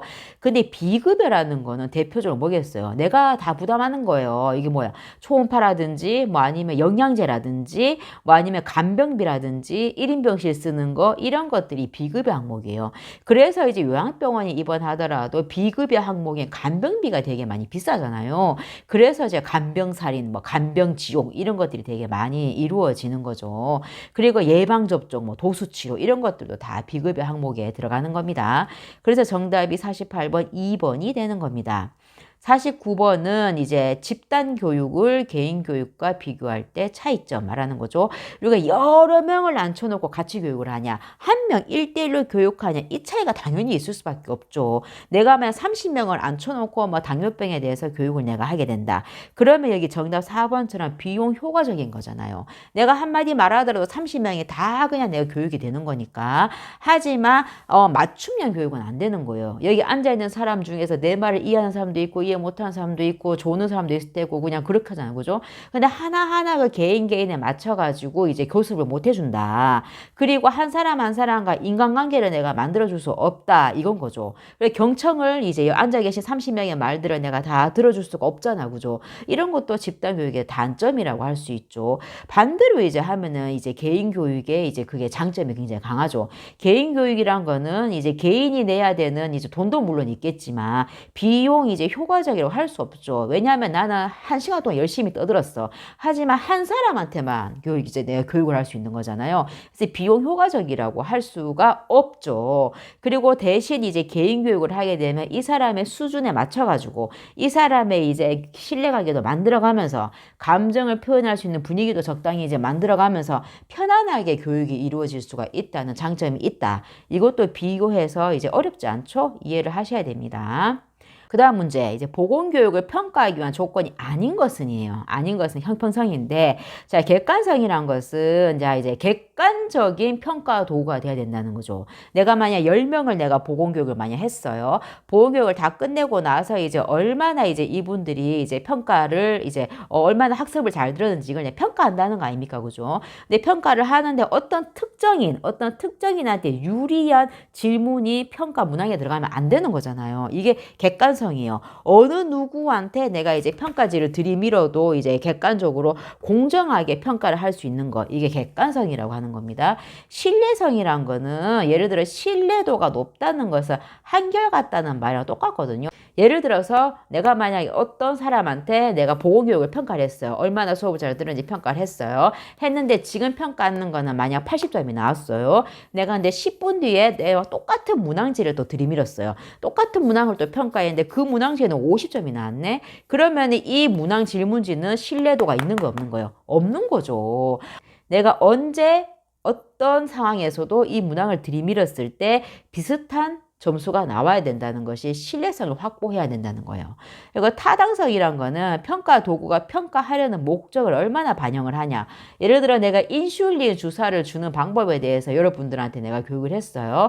그러면 타당성 있게 이제 평가를 하려면은 인슐린을 주사하는 방법에 대해서 내가 이제 평가를 해야 되는 거잖아요. 그게 타당한 거잖아요. 하지만 이제 실컷 내가 인슐린 주사하는 방법에 대해서는 교육해 놓고는 인슐린 주사에 대해서 평가하는 것이 아니라 당뇨 환자의 영양 방법, 당뇨 환자의 운동요법 이런 것에 대해서 평가를 하면 말이 안 되는 거잖아요. 타당성이 떨어지는 거죠. 실용성이란 거는 평가를 받는 대상자가 수월하게 평가할 수 있어야 돼요. 한 사람 평가하고 나와서 한 뭐 30분 대기했다가 또 기다리셔야 되고 죄송해요 좀 기다리세요 이러면 실용성이 떨어지는 거라고 할 수 있습니다. 네, 이제 공중보건학 개론으로 들어가겠습니다. 51번에 소화기 감염을 일으키는 이제 감염병은 정답이 1번이거든요. 자, 장티푸스, 뭐 파라티푸스, 이질, 콜레라, 장출혈성 대장균 감염 이런 것들은 다 소화기 감염, 대소변, 오염된 음식물, 식수로 인해서 감염이 된 어떤 음식물을 먹었을 때 이런 것으로 이제 발생하는 소화기 감염병이라고 하는 겁니다. 정답 1번.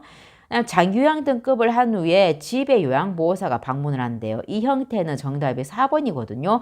방문 요양. 자, 방문 요양이라든지 방문 목욕이라든지 주야간 서비스, 단기 보호 서비스, 방문 간호 서비스. 제가 여기 나와 있는데 요것들이 다 재가급여 서비스라고 하는 겁니다. 어르신이 집에 있다는 거예요.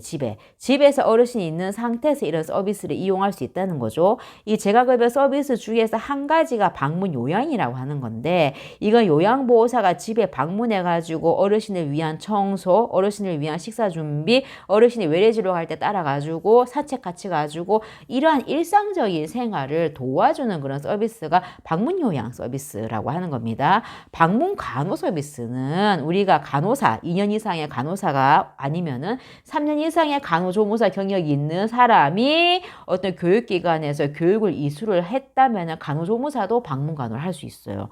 이게 방문간호와 방문요양 요거 차이는 여러분들 쉽죠? 구분하실 줄 아셔야 됩니다. 그 다음에 53번에 보시면 정신건강을 위한 2차 예방에 필요한 것은 이라고 나오죠. 정신건강이 1차 예방, 2차 예방, 3차 예방 구분을 하셔야 되는 거죠. 자, 1차 예방 같은 경우에는 우리가 정신이 건강할 때요. 정신이 건강할 때 뭐 스트레스 관리한다거나 아니면 정신이 건강할 때 이제 부모 교육을 통해 예방하는 활동을 하는데, 이제 조성 가정이라든지 아니면 저소득층 가정이라든지 뭐 이런 한부모 가정이라든지 이런 취약계층 같은 경우에는 여러 가지 문제가 발생할 수 있는 소지가 있잖아요. 다 그렇단 말이 아니고.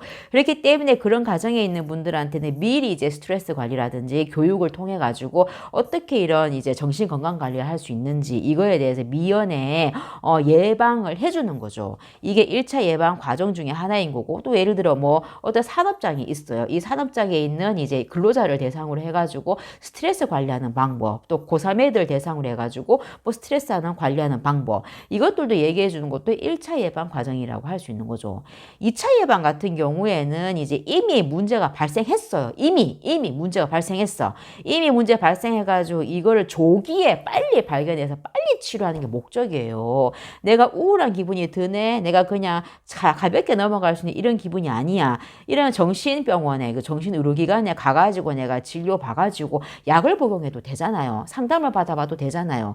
내가 자살 충동이 생겼네. 아니면 갑자기 내가 오늘 죽고 싶어졌어. 그럼 응급전화 같은 거 있죠. 응급콜 전화해가지고 내가 지금 뭐 이런 상황이에요. 이러면 어드바이스를 받을 수 있고 도움을 받는 거죠. 이런 것들이 2차 예방이에요. 1차 예방은 문제가 없는 상태. 2차 예방은 문제가 발생이 해서 조기에 발견하고 치료하기 위함이 목적이고, 3차 예방 같은 경우는 이미 진행이 많이 됐어요. 이미 정신질환을 가지고 있는 환자예요. 하지만 정신질환이 더욱 심각해지지 않도록 우리 일반 질환으로 치면 재활 이런 거나 마찬가지인 거죠. 장기적인 관리가 필요한 그런 영역이라고 할 수가 있는 건데, 그죠? 예를 들어 뭐 직업 훈련 과정 이런 게 이제 말하는 거죠. 더 나빠지지 않기 위해서 대인관계 훈련, 어떻게 직업을 가지고 이렇게 이제 어떻게 살아가기 위한 이 훈련 과정을 하는 거, 이런 것들이 다 3차 예방 안에 들어가는 겁니다. 그리고 여기 이제 문제를 했지만 밤병원 서비스, 이것도 낮병원 서비스, 밤병원 서비스, 이것도 3차 예방 과정이거든요. 이건 이미 정신질환이 이미 진행이 되게 많이 됐는데 어느 정도 나아가고 있는 과정인 거예요. 그래서 병원에 이제 뭐 24시간 있기는 애매해. 그래서 낮에는 병원에 입원해 있고 밤에는 집에 가 있고, 밤병원은 낮에는 집에 있고 밤에는 이제 병원에 가서 이제 주무시는 거죠. 이런 것도 다 3차 예방에 들어가는 겁니다.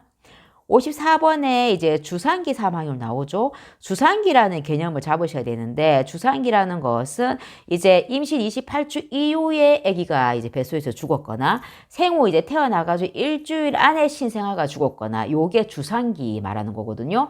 모든 이 연도 안에, 특정 연도 안에 총 태어난 아이 중에서 요렇게 해서 사망한 아이가 얼마나 있냐, 이게 주산기 사망률을 말하는 겁니다. 55번에 국가암검진 사업은 우리 정기적으로 암 검진하죠. 그죠?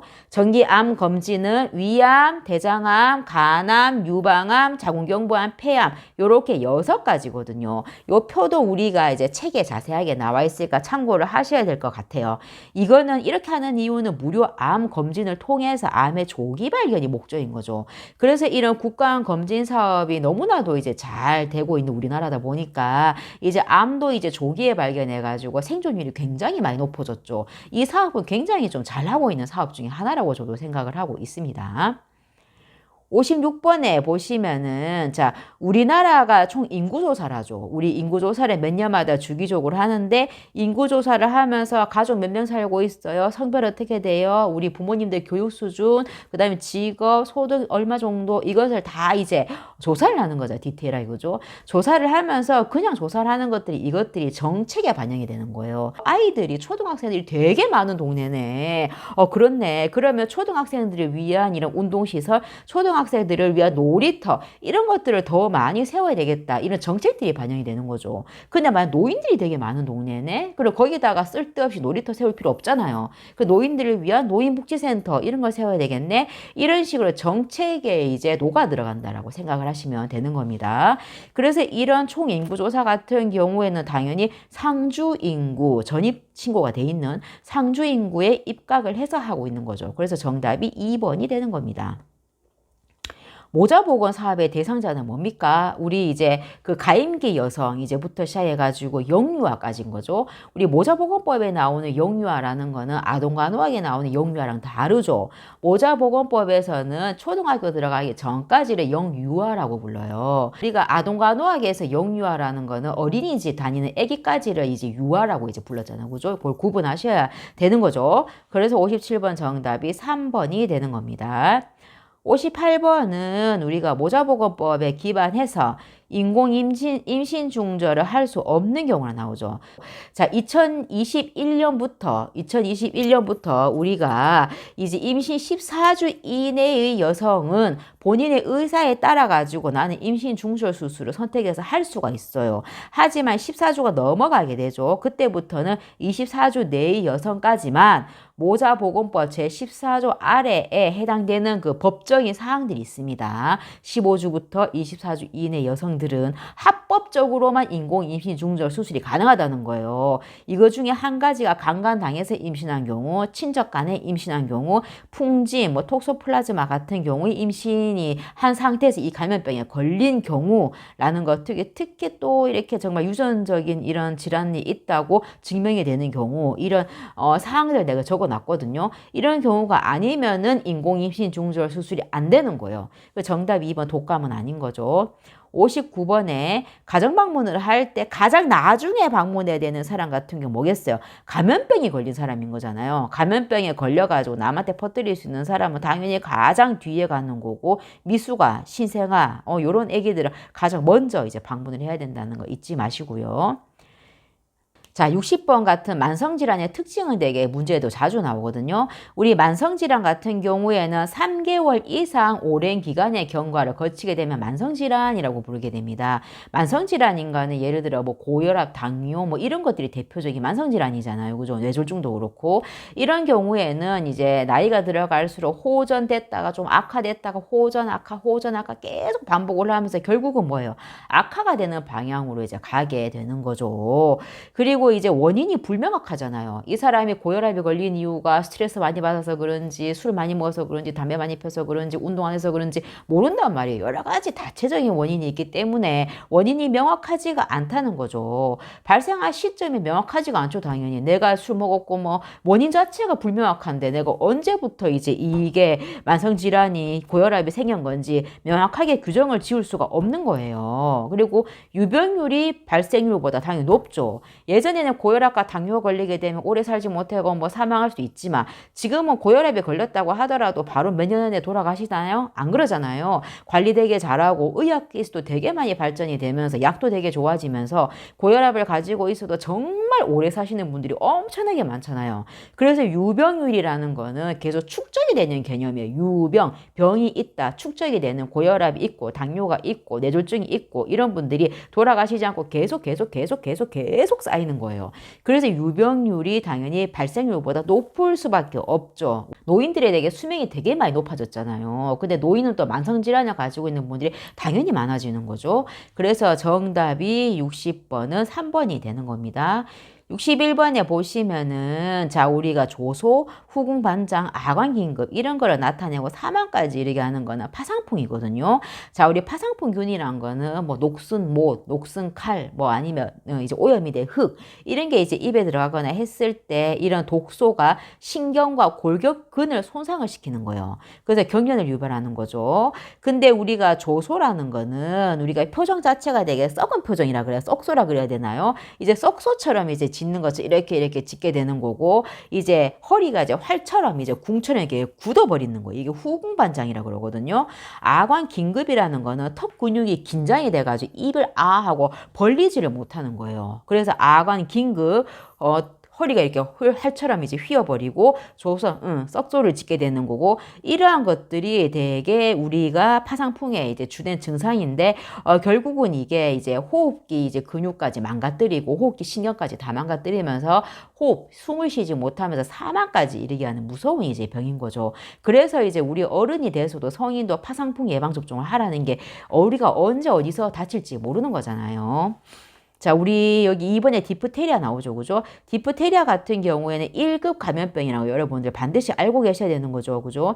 디프테리아 균으로 인해서 이제 호흡기 감염이 생기는 거죠. 그래서 여기 위막을 만들어가지고 호흡을 쉬지를 못하게 하면서 죽게 하는 거잖아요. 그래서 디프테리아 걸리게 되면 기관 절개술을 해가지고 호흡 기도를 확보를 해줘야 되는데 후진국 같은 경우에는 이런 시술 자체가 잘 안 되기 때문에 되게 위험한 병입니다. 근데 우리나라는 DPT 이런 예방접종이 너무 잘 돼 있다 보니까 디프테리아가 위험한지 잘 인지를 못하고 살고 있는데 디프테리아는 1급 감염병이라고 여러분들 꼭 기억해 주세요. 이제 62번에 대한 설명을 이제 리벨과 클라크라는 이 사람들이 이제 이제 단계 이렇게 나눠주긴 했는데 사실 1단계부터 5단계까지 제가 설명은 해놨지만 이것들이 사실 되게 이제 국시 같은 문제에 되게 빈도수가 되게 높게 나오는 문제는 아니거든요. 그래서 얘가 왜 이렇게 나왔나라는 생각이 좀 솔직히 좀 들었습니다. 그래서 이것을 내가 해설은 달아놨지만 이거를 막 이해하려고 되게 어렵긴 하거든요. 내용이 되게 노력은 되게 하지 마시고 이 문제에서 되게 중요한 건 뭐냐면은 우리가 공중보건학에서 질병 1차 예방, 2차 예방, 3차 예방 있잖아요. 그죠? 이거를 한 번 더 이제 공부를 해서 머릿속에 쏙 넣어주는 거 여기에서 끝내도 될 것 같아요. 1차 예방이라는 게 우리가 뭐였었어요? 1차 예방은 우리가 건강할 때, 그죠? 건강할 때 지금처럼 이게 다이어트 살도 좀 빼고 건강한 식사를 하고 운동 좀 하고 하면서 더 건강하게 살기 위해서 면역력을 더욱 높이기 위해서 노력을 하는 거.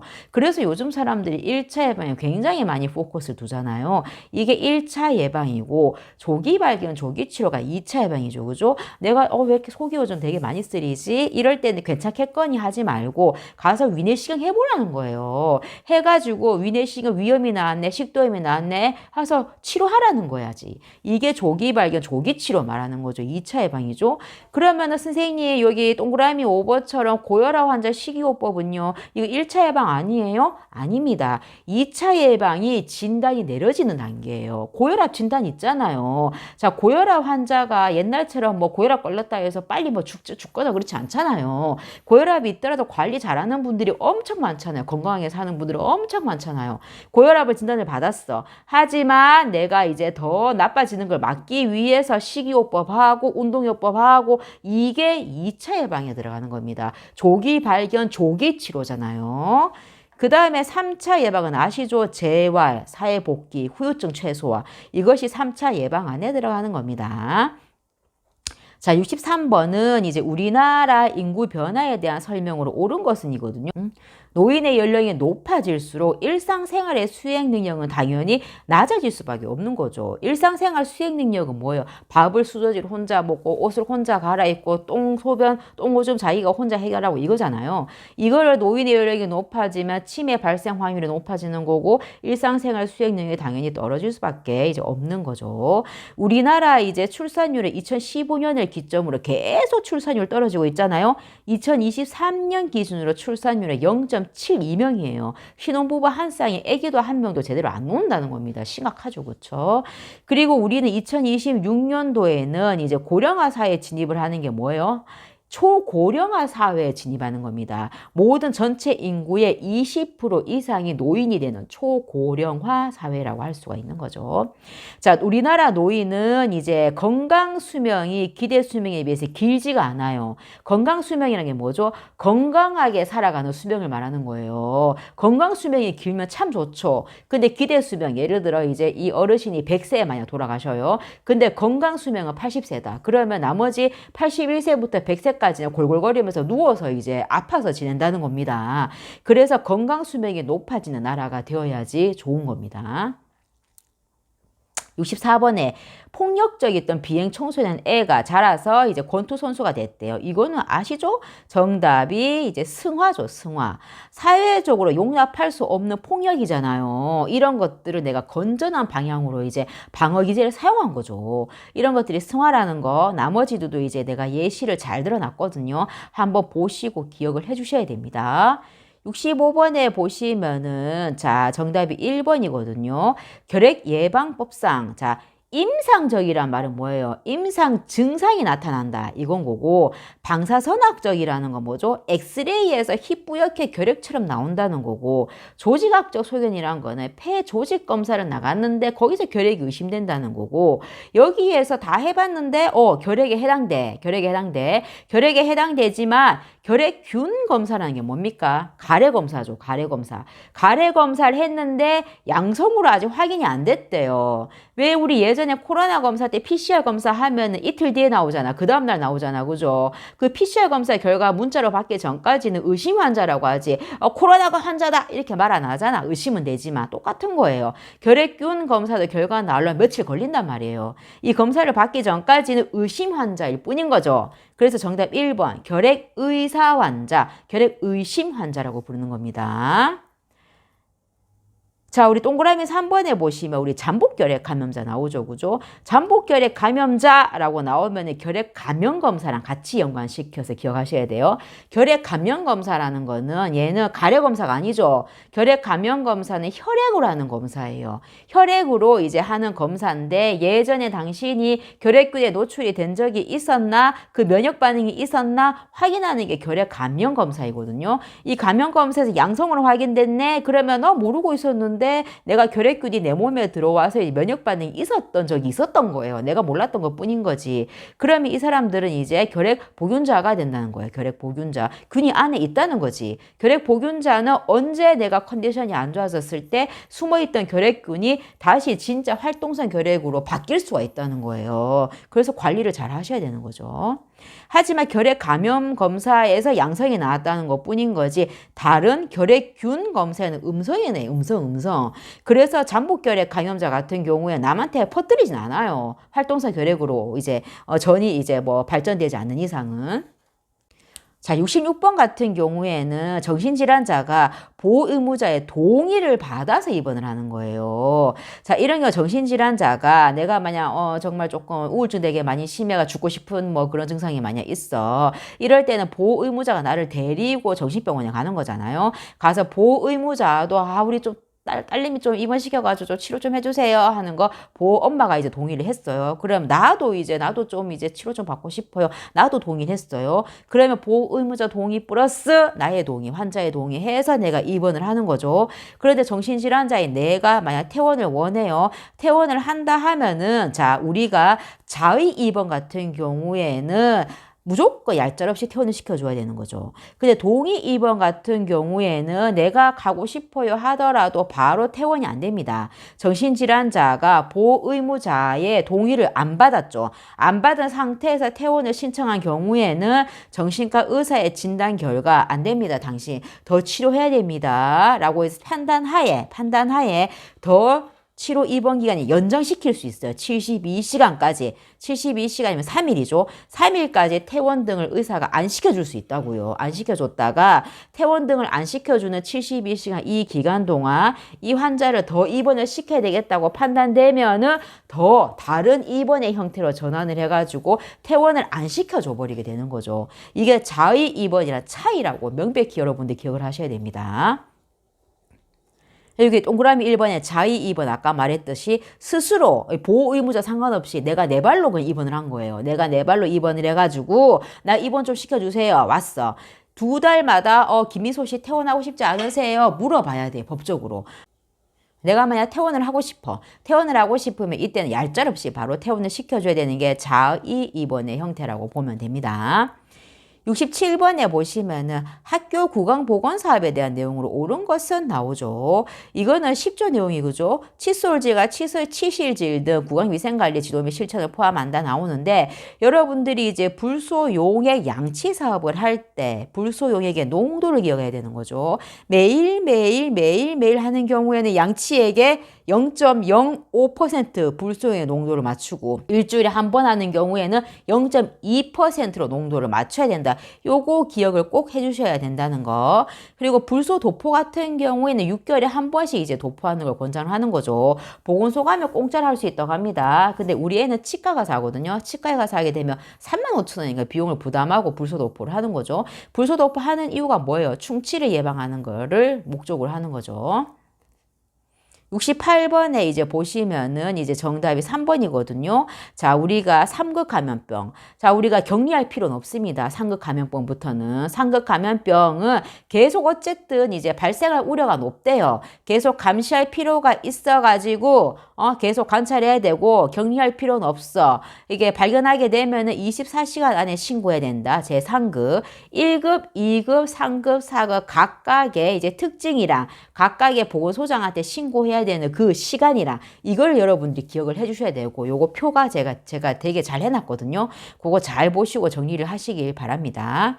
69번에 보시면 우리가 이제 혈액원 같은데 내가 이제 헌혈하러 가잖아요. 갔을 때 당신이 이제 헌혈 아예 안 됩니다. 체혈 금지 대상자라고 있어요. 체혈 금지 대상자 이제 목록 중에 하나가 여기 4번에 나온 것처럼 맥박이 1분에 50회 미만 또는 100회를 초과하는 자는 체혈 금지 대상자예요. 나머지 체중, 또 체온, 뭐 열나는 사람, 뭐 이런 사람들 여러 가지 사람도 제가 정리를 잘 해놨거든요. 이런 분들은 헌혈원에서 체혈이 안 되는 거예요. 이런 분들 내가 기억을 해야 되는 거죠. 뭐 이런 조항들은. 70번에는 자, 의료법상의 무면허 의료 행위를 안 한 사람을 말하는 거죠. 70번 정답은 2번이에요. 2번. 자, 의대생, 치대생, 한의대생, 뭐 간호대생 이런 학생들이 있죠. 이런 학생들이 이제 관련된 실습을 해야 될 거 아니야. 그죠? 실습을 하기 위해서는 이 지도 교수님 있죠. 대학교. 지도 교수님의 지도 감독을 받아서 행하는 의료 행위는 문제가 되지 않습니다. 그리고 국민에 대한 의료 봉사활동 나가면서 의료인의 지도를 받거나 아니면 전쟁이 터져가지고 의료인의 지도를 받아야 되는 국가 비상사태 이런 상태에서 내가 간호사 면허증이 없더라도 이런 의료인을 할 수 있다는 거예요. 그래서 정답이 70번에 이제 2번이 되는 겁니다. 그리고 이제 병원에서 보면 간호조무사 같은 경우에는 병원에서는 간호사의 지도 감독 하에 의료 행위를 할 수가 있어요. 하지만 의원 같은 경우에는 간호사가 있는 경우가 대부분 없죠. 의원은 이제 의사의 지도 감독 하에 주사를 주거나 하는 의료 행위를 할 수가 있게 되는 거죠. 구분이 돼야 됩니다. 그리고 이제 실기에 들어가 볼게요. 실기에 71번에 우리 욕창을 예방하는 방법으로 옳은 것은이라고 나오죠.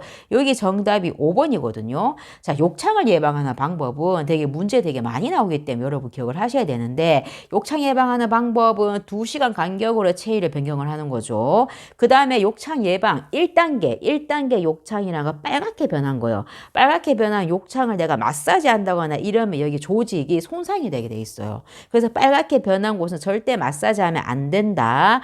그리고 욕창이 생겼을 때는 또 예방을 하기 위해서는 단백질을 풍부히 먹어줘야 되는 거예요. 아까 저 앞에서 말했듯이 단백질은 조직을, 세포를 재생을 시키는 역할을 한다 그랬죠. 만들어내는 역할을 한다 그랬죠. 그래서 단백질이 필수품이라고 할 수 있죠. 옆으로 누울 때는 30도 각도를 비스듬하게 눕혀놔야 돼요. 90도 각도를 이렇게 90도로 눕히게 되면은 우리 전자골, 엉덩이 골반뼈 있는 쪽에 그대로 눌리게 된다는 거예요. 무게가 되게 그대로 이제 부하가 되는 거죠. 그래서 이제 무게를 분산시키기 위해서 옆으로 비스듬하게 눕혀야지 고관절이 압박이 되지 않게 됩니다. 그래서 71번 정답이 5번이고 욕창 문제는 자주 나오기 때문에 기억을 해주셔야 됩니다. 자, 유치도뇨관을 관리하는 방법으로 옳은 것은 나오죠. 유치도뇨관이 폴리카테터를 말하는 거죠. 정답이 3번인데 유치도뇨관은 되게 오래 가지고 있으면은 요로 감염에 노출될 확률이 굉장히 높습니다. 그래서 수분 섭취를 계속 자주자주 먹으라고 하는 거고 가급적이 빨리 제거하는 게 가장 좋아요. 자, 1번처럼 소변 이제 검체를 받죠. 소변 검체 받을 때는 자, 유치도뇨관에 소변 주머니가 연결이 돼 있죠. 그죠? 소변 주머니에 이제 소변 검체를 받을 수 있는 포트 구멍이 있어요. 이 포트에 알코올 소독 솜 해가지고 주사기를 이용해서 거기서 소변을 뽑아야 됩니다. 소변을 뽑아서 이걸로 검사가 나가야 되는 겁니다. 근데 만약 검체 이제 포트 이게 구멍이 없는 소변 주머니도 있어요. 가끔. 그럴 때는 폴리카테타 유치도뇨관 쪽에 두꺼운 쪽에 알코올솜 발라서 거기에다 주사기 꼽아서 소변을 뽑으면 됩니다. 그렇게 구멍 내면은 소변 뿡뿡 나 소변이 막 새지 않아. 새야 그렇게 안 새요. 안 새고 이렇게 굵은 바늘로 마구마구 자주 찌르면 당연히 새는 거죠. 하지만 이렇게 유치도뇨관에 소변을 샘플링 할 때는 바늘도 가장 얇은 걸로 바꿔야 되는 거고 어쩌다 한 번씩 채취하는 건 문제가 없고 자주자주 소변 검체를 해야 되는 경우에는 당연히 포트가 있는 소변 주머니로 바꿔야 되는 게 당연히 상식적인 거죠. 2번에 소변 주머니 꽉 찼을 때 버리면 안 돼. 이게 아니고 4분의 3 정도 가량 차면은 바로바로 비워줘야 되는 거고요. 수분 섭취는 계속 먹여줘야 된다 그랬고 내가 이동을 할 때는 소변 주머니는 허리 이상으로 들거나 하면 안 되는 거예요. 왜냐하면 소변 주머니에 나와 있던 더러운 소변이 거꾸로 내 방광으로 용유해서 들어가면 안 되는 거기 때문에 그런 거죠. 자, 유치도뇨관은 이제 벌루닝 안에 풍선을 이제 부풀리잖아. 그죠? 이거 증유수로 부풀리는 거예요. 생리식염수로 부풀리게 되면 생리식염수가 소금이죠. 그죠? 이 소금이 고여있으면 이게 결정 크리스탈을 만들게 되는 거예요. 결정체가 있다 보니까 덩어리가 생긴다고. 그죠? 이 덩어리가 있으니까 유치도뇨관을 뺄 때 얼마나 아프겠어요.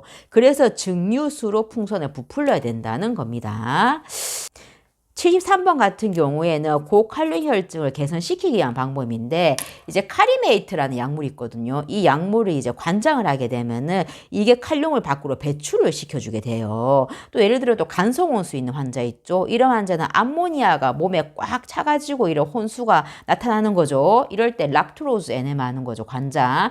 이럴 때 듀라칸 시럽 이런 것들을 마찬가지 항문으로 관장을 한단 말입니다. 그렇게 되면 이제 방구와 대변이 나오면서 암모니아도 같이 빠지게 되는 거거든요. 이게 투약 관장이라고 하는 거예요. 74번에 보시면은 상처를 소독하는 올바른 방법 나왔죠.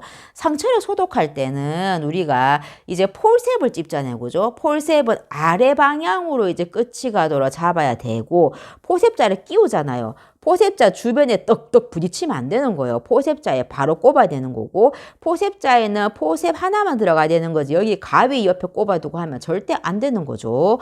그리고 소독을 할 때는 모든 상처는 무균 드레싱을 해야 되는 거예요. 무균 드레싱. 1번처럼 상처를 소독솜을 닦잖아. 그죠? 소독솜을 닦을 때 안에서 밖으로 닦아야 되는 거야. 안에서 밖으로. 우리가 깨끗한 곳에서 더러운 곳으로 닦는 거예요. 상처 중앙 부위는 거기서 상처가 나면서 출혈도 나고 뭐 이러잖아요. 그죠? 이런 것들이 내 몸에서 나오는 것들이잖아요. 피는 멸균이 된 것이에요. 그러므로 상처의 중심은 깨끗하다고 간주하고 피부, 주변 피부 있죠? 상처를 둘러싼 주변의 피부는 모든 잡균들이 다 있을 수 있다는 걸 간주하는 거죠. 상대적인 의미입니다. 상대적인 의미. 그래서 상처의 깨끗한 중심을 먼저 닦고 그 다음에 더러운 주변부를 닦으라는 거죠. 우리 청소할 때도 왜 깨끗한 곳을 먼저 닦고 더러운 곳을 닦잖아요. 걸레질 할 때. 마찬가지예요. 그래서 이제 한 번 사용한 소독솜 당연히 한번 버려야 되는 거죠. 당연한 거죠. 그렇죠? 그 다음 75번 같은 경우에는 우리가 교통사고로 다량의 출혈이 쏟아지고 있어요. 이게 무슨 쇼크가 발생할 수 있겠어요? 저혈량성 쇼크가 발생할 수 있는 상황인 거죠.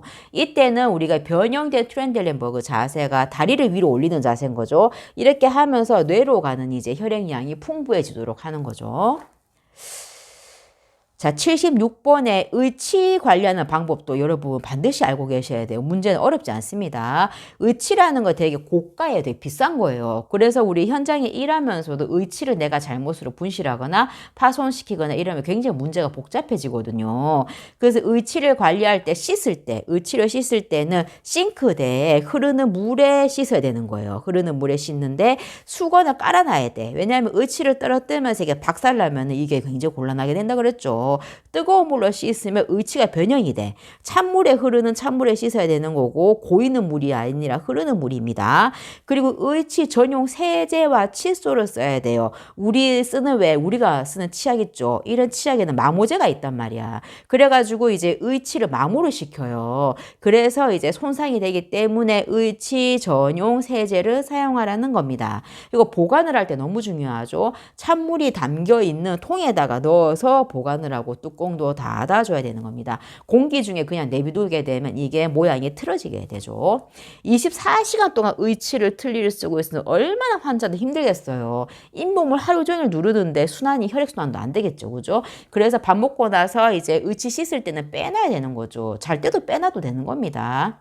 77번에 보시면 낙상을 예방하는 방법. 낙상과 관련된 이 문제도 되게 자주 나오는 문제입니다.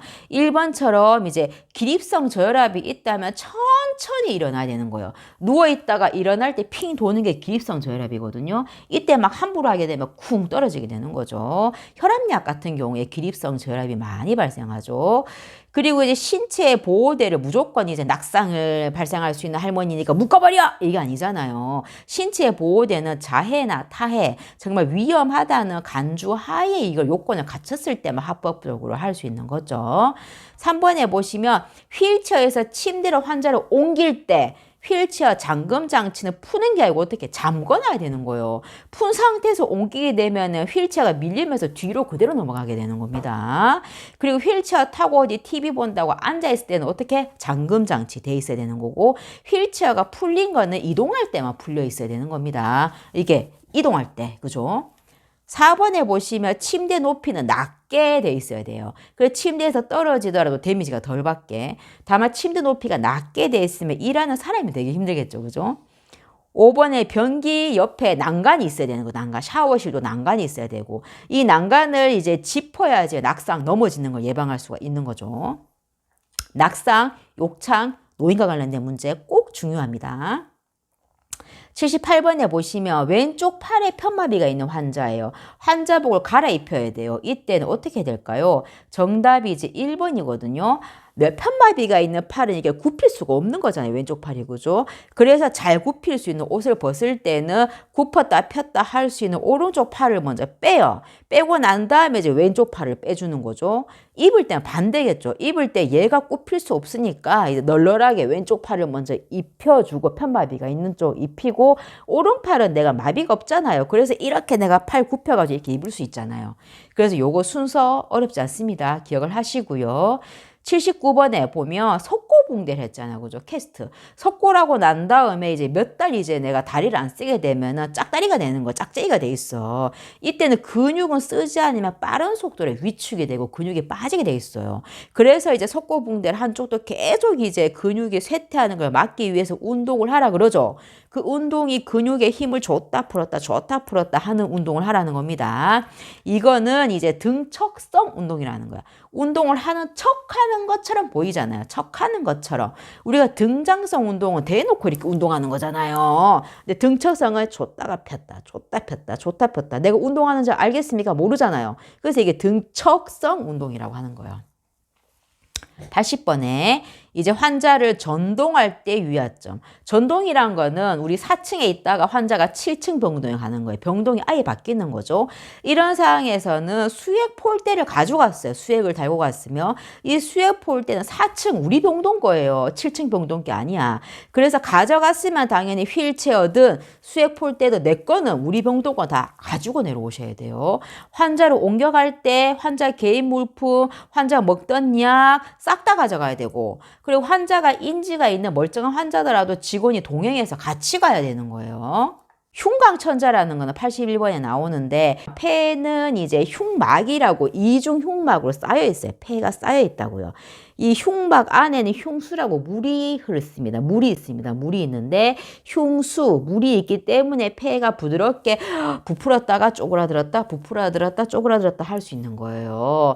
근데 이 흉막 안에는 흉수가 되게 많아지거나 아니면 흉수가 아닌 피나 고름이나 공기 같은 게 꽉 차거나 이런 경우에는 숨을 제대로 쉴 수가 없겠죠. 이럴 때는 이제 우리 바늘을 이 흉곽 안에 넣어서 물을 빼주던 고름을 빼주던 피를 빼주던 공기를 빼주던 해줘야 되는 거예요. 그래야지 숨을 쉬지. 이게 흉곽 천자라고 하는 거예요. 자, 그럼 자세는 어떻게 돼야 된다? 이게 늑골과 늑골 사이 여기를 찔러야 되는 거기 때문에 여기를 최대한 넓혀줘야 되는 게 중요해요. 그러면 앞으로 앉은 자세 엎드려야 돼요. 엎드려야지 여기가 넓어지잖아. 그죠? 앙하위가 아니고. 그 다음에 검사를 하고 나서는 무균 폐쇄 드레싱이에요. 무균적으로. 내가 이제 검사를 하고 난 다음에 여기는 어쨌든 이제 구멍이 났잖아. 그죠? 이 상태에서 여기는 드레싱을 해줘야 돼요. 소독을 해줘야 되죠. 무균 드레싱. 폐쇄 드레싱은 산소, 공기가 안 들어가게 쫑쫑하게 타이트하게 붙여주라는 거지. 이게 무균 폐쇄 드레싱이라고 하는 겁니다. 그 다음에 3번에 보시면 천자, 바늘 뚫은 곳 있죠. 이것은 이제 아래로 이제 가도록 눕는 게 아니고 위로 가도록 누워야 돼. 왜냐면은 아래로 가도록 눕게 되면은 여기에 이제 바늘 찔린 그 부위에서 줄줄 잡고 뭐가 셀 거 아니야. 그죠? 그래서 새는 것을 막기 위해서 이제 천자한 부위는 위로 가도록 이렇게 눕는 겁니다. 그 다음에 5번에 보시면은, 자, 폐 실질에, 폐에 바늘을 끼우는 게 아니라 어디 꼽는다 그랬어요? 흉강에다가 바늘을 끼우는 거예요. 그래서 실수로 흉강을 뚫고 들어가서 이제 폐를 찌르는 일이 당연히 없어야 되겠죠. 바늘이 꼽혀 있는 상태에서 기침하게 되면 어떻게 돼요? 이 흔들리잖아요. 그러면서 폐가 데미지가 올 수 있어. 그래서 바늘이 삽입된 상태에서 절대 기침하면 안 되는 겁니다. 82번은 정답이 1번이에요. 첫 소변을 버려야 된다. 예를 들어서 오늘 아침 9시부터 이제 24시간 소변 검사 시작했어요. 그럼 아침 9시 이후에 나오는 첫 소변은 9시 전에 신장에서 만들어지는 소변이에요. 그래서 얘는 검사 결과에 영향을 미치니 첫 소변은 싸서 버려요 하는 거죠. 근데 이튿날에 아침 9시까지 24시간 모아야 되는 거잖아. 그죠? 내일 아침 9시에 마지막 소변까지 쥐어짜서 마무리해줘야 되는 거예요. 자, 그 다음에 3번에 보시듯이 소변을 모을 때는 일반 종이컵에 받아서 이렇게 따라서 부어서 모아도 되는 거예요. 멸균적일 필요 없습니다. 4번에 보시면 이 통에 모아놨잖아. 오줌을. 그죠? 모아놨는데 이것을 뭐 다른 검사를 위해서 좀 덜어낼게요. 비워낼게요. 안 돼요. 내가 24시간 안에 내 신장에서 나오는 모든 소변은 싹 다 그대로 보존이 되어야 되는 거예요. 그 4번처럼 덜어내도 안 될 뿐더러 내가 실수로 엎질러서 소변이 버려졌어. 이러면 다시 하셔야 돼요. 처음부터 검사를. 그래서 82번 정답은 1번이 되는 겁니다. 자, 83번은 이제 어떤 환자가 수액을 달고 있는데 이 수액을 빼려고 한대요. 이때 어떤 신체 보호대를 적용해야 되는가라고 나오죠. 이제 수액을 빼려고 하는 환자한테 1차적으로 할 수 있는 게 장갑 보호대입니다. 장갑 보호대.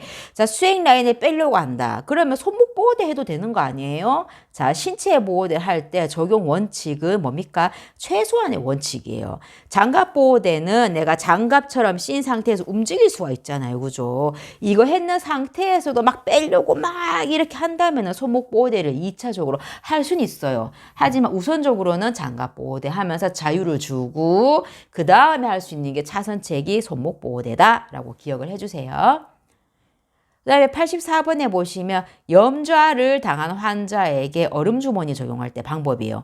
염좌라는 거는 쉽게 말해 삐끗했다 뭐 이거죠. 그죠? 얼음주머니를 적용할 때 얼음을 작게 쪼개어가지고 얼음이 피부에 닿는 면적을 많게 해야 돼요. 많게. 그리고 얼음팩을 댈 때는 수건에 한번 더 써야 되는 거죠. 조직의 피부에 직접적인 이제 자극이 가지 않기 위해서 그런 거죠.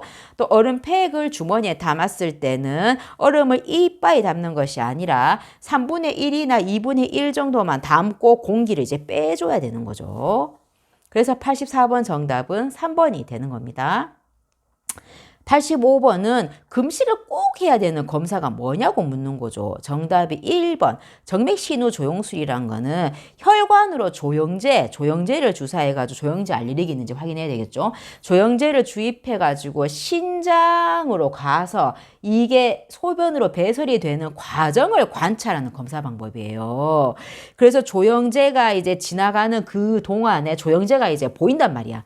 이게 신우, 요관, 방광을 관찰하면서 그 과정에서 돌멩이가 있거나 뭐 종양이 있거나 협착이 돼 있거나 이러면은 조영제의 이제 흐름이 보이잖아요. 그러면서 어머 여기서 덩어리가 보이네, 뭐가 보이네, 눈으로 확인할 수 있는 거죠. 그런데 신장과 요관 같은 게 아시죠? 허리 여기 위쪽에 위치하고 있어요. 그런데 소장이랑 대장에만 똥이라든지 가스가 이빨 차 있어. 그렇게 되면 이게 가려진단 말이에요. 제대로 볼 수가 없어요. 그래서 금식을 하고 관장까지 해서 장을 깨끗하게 비워진 상태여야지 조영제가 흘러가는 거를 명확하게 예쁘게 볼 수가 있는 거예요. 그래서 정맥신우 조영술은 금식을 해야 되는 겁니다. 86번은 빙판길에 미끄러진 노인이 손목이 부어있대요. 이때는 골절을 의심할 수가 있다고 그죠? 이때는 3번처럼 움직이지 못하도록 부목을 적용을 해줘야 된다. 요거 문제 쉽죠? 87번은 자 CPR, 심폐소생술과 관련된 문제는 항상 나오기 때문에 여러분들 꼭 기억을 하셔야 돼요. 자, 심장으로 이제 우리가 누르잖아. 30대 2로, 그죠? 심폐소생술은 흉부 압박이 30, 자, 인공호흡이 이제 2조잖아, 그죠? 근데 30번을 누를 때 이제 우리가 흉부가 5cm 정도 들어갈 정도로 이렇게 눌러야 된다, 그죠? 빡세게 이렇게 눌러야 되는데 누른 사람의 팔꿈치가 펼 상태에서 내 체중을 갖다 실어야 된다라고 이제 생각을 하고 누르는 거죠. 근데 이제 눌러댈 때 이제 압박을 쉴 수 없이 계속 하게 되면 안 돼요. 그러면 심장으로 들어오는 혈액이 제대로 돌지를 못해요. 그래서 심장이 이제 가슴이 올라오는 걸 확인하고 난 상태에서 다시 누르는 게 중요한 거죠. 심장으로 혈액이 귀환해야 하므로 눌렀던 가슴이 다시 올라오는 거 확인한 상태에서 다시 누르고 한다는 거. 이게 너무너무 중요합니다. 자동 심장 충격기는 이제 패드가 2개가 있어요. 패드 2개가 있는데 우리가 심장이 왼쪽에 있잖아, 그죠? 그래서 왼쪽에 하나 붙인다 생각하시고 나머지 오른쪽은 이제 사선으로 가는 쇠골 여기 붙인다 생각하시면 돼요. 여기 하나 2개 붙이는 거죠. 그 자동 심장 충격기는 심정지로 인해서 환자가 이제 쓰러져 가지고 이제 사망의 위험이 높을 때 하는 거잖아요. 심실세동이라든지 심실빈맥 같은 경우가 있을 때 심정지로 많이 사망하시는 그런 형태거든요. 그 심실세동, 심실빈맥이 자동 심장 충격기가 이제 읽었어. 이럴 때는 심장에 충격을 한번 주면서 다시 이제 그 원상 회복 리듬을 시켜준다는 그런 의미거든요. 심장을 이제 리듬을 읽을 때 우리 손 대면 안 되는 거죠. 그리고 얘가 심장 충격을 가할 때도 손 대면 안 되는 거죠. 꼭 주의하셔야 되고. 그리고 얘가 한번 충격을 주고 난 다음에 가만히 손 놓고 있냐? 아니고 계속 심폐소생술을 계속 하셔야 된다는 거 기억을 하셔야 됩니다. 자동 심장 충격기는 2분 간격으로 계속 얘가 기계가 읽어요. 하고 난 다음에 또 2분 있다가 또 지가 읽어 난 다음에 다시 충격이 필요해요? 충격이 필요치 않아요? 말을 해줍니다. 그래서 자동 심장 충격기 관련 문제도 여러분들 꼭 머릿속에 넣어주셔야 됩니다. 88번 이온가스 관련된 거는 자 우리가 이온가스와 고압증기 멸균기를 반드시 구분을 하셔야 됩니다. 우리 병원에서 하는 멸균 방법인 거죠. 이온가스라는 거는 이제 고압증기 멸균에 비해 가지고 저온 소독인 거죠. 저온 멸균 방법인 거죠. 그래서 우리 고온에서 이제 모양이 바뀔 수 있는 녹을 수 있는 고무라든지 플라스틱이라든지 아니면 미세한 이제 예리한 도구 이런 것들을 이온가스로 이제 다 돌리는 거죠. 이온가스는 독이 나오는 가스가 나와요, 가스. 그래서 여러분들이 이제 이온가스 소독이 다 끝나고 난 다음에 바로 이제 몸에 끌어안다거나 바로 병동 가지고 온다거나 이러면 안 돼요. 멸균이 다 완료가 되고 난 다음에 창문이 열려 있는 그런 소독실이 돼야 됩니다. 창문이 열려 있는 상태에서 상온에서 8시간에서 16시간까지 이제 선반 같은 데 널어놔야 돼요. 둬야 되는 거지. 이 가스가 다 빠질 때까지. 그러고 난 다음에 가지고 오셔야 됩니다. 89번에 보시면 3세 이하 알죠? 후하방으로 당긴다. 2도 이제 외이도를 딱 펴기 위해서인 거죠. 90번에 L튜브, 이제 비위관 영양을 주입을 하는 경우로 옳은 것은 나오죠. 정답이 이제 4번인데, 우리가 이제 L튜브, 비위관으로 영양 주입을 할 때는 당연히 우리도 먹을 때 앉아서 먹잖아요.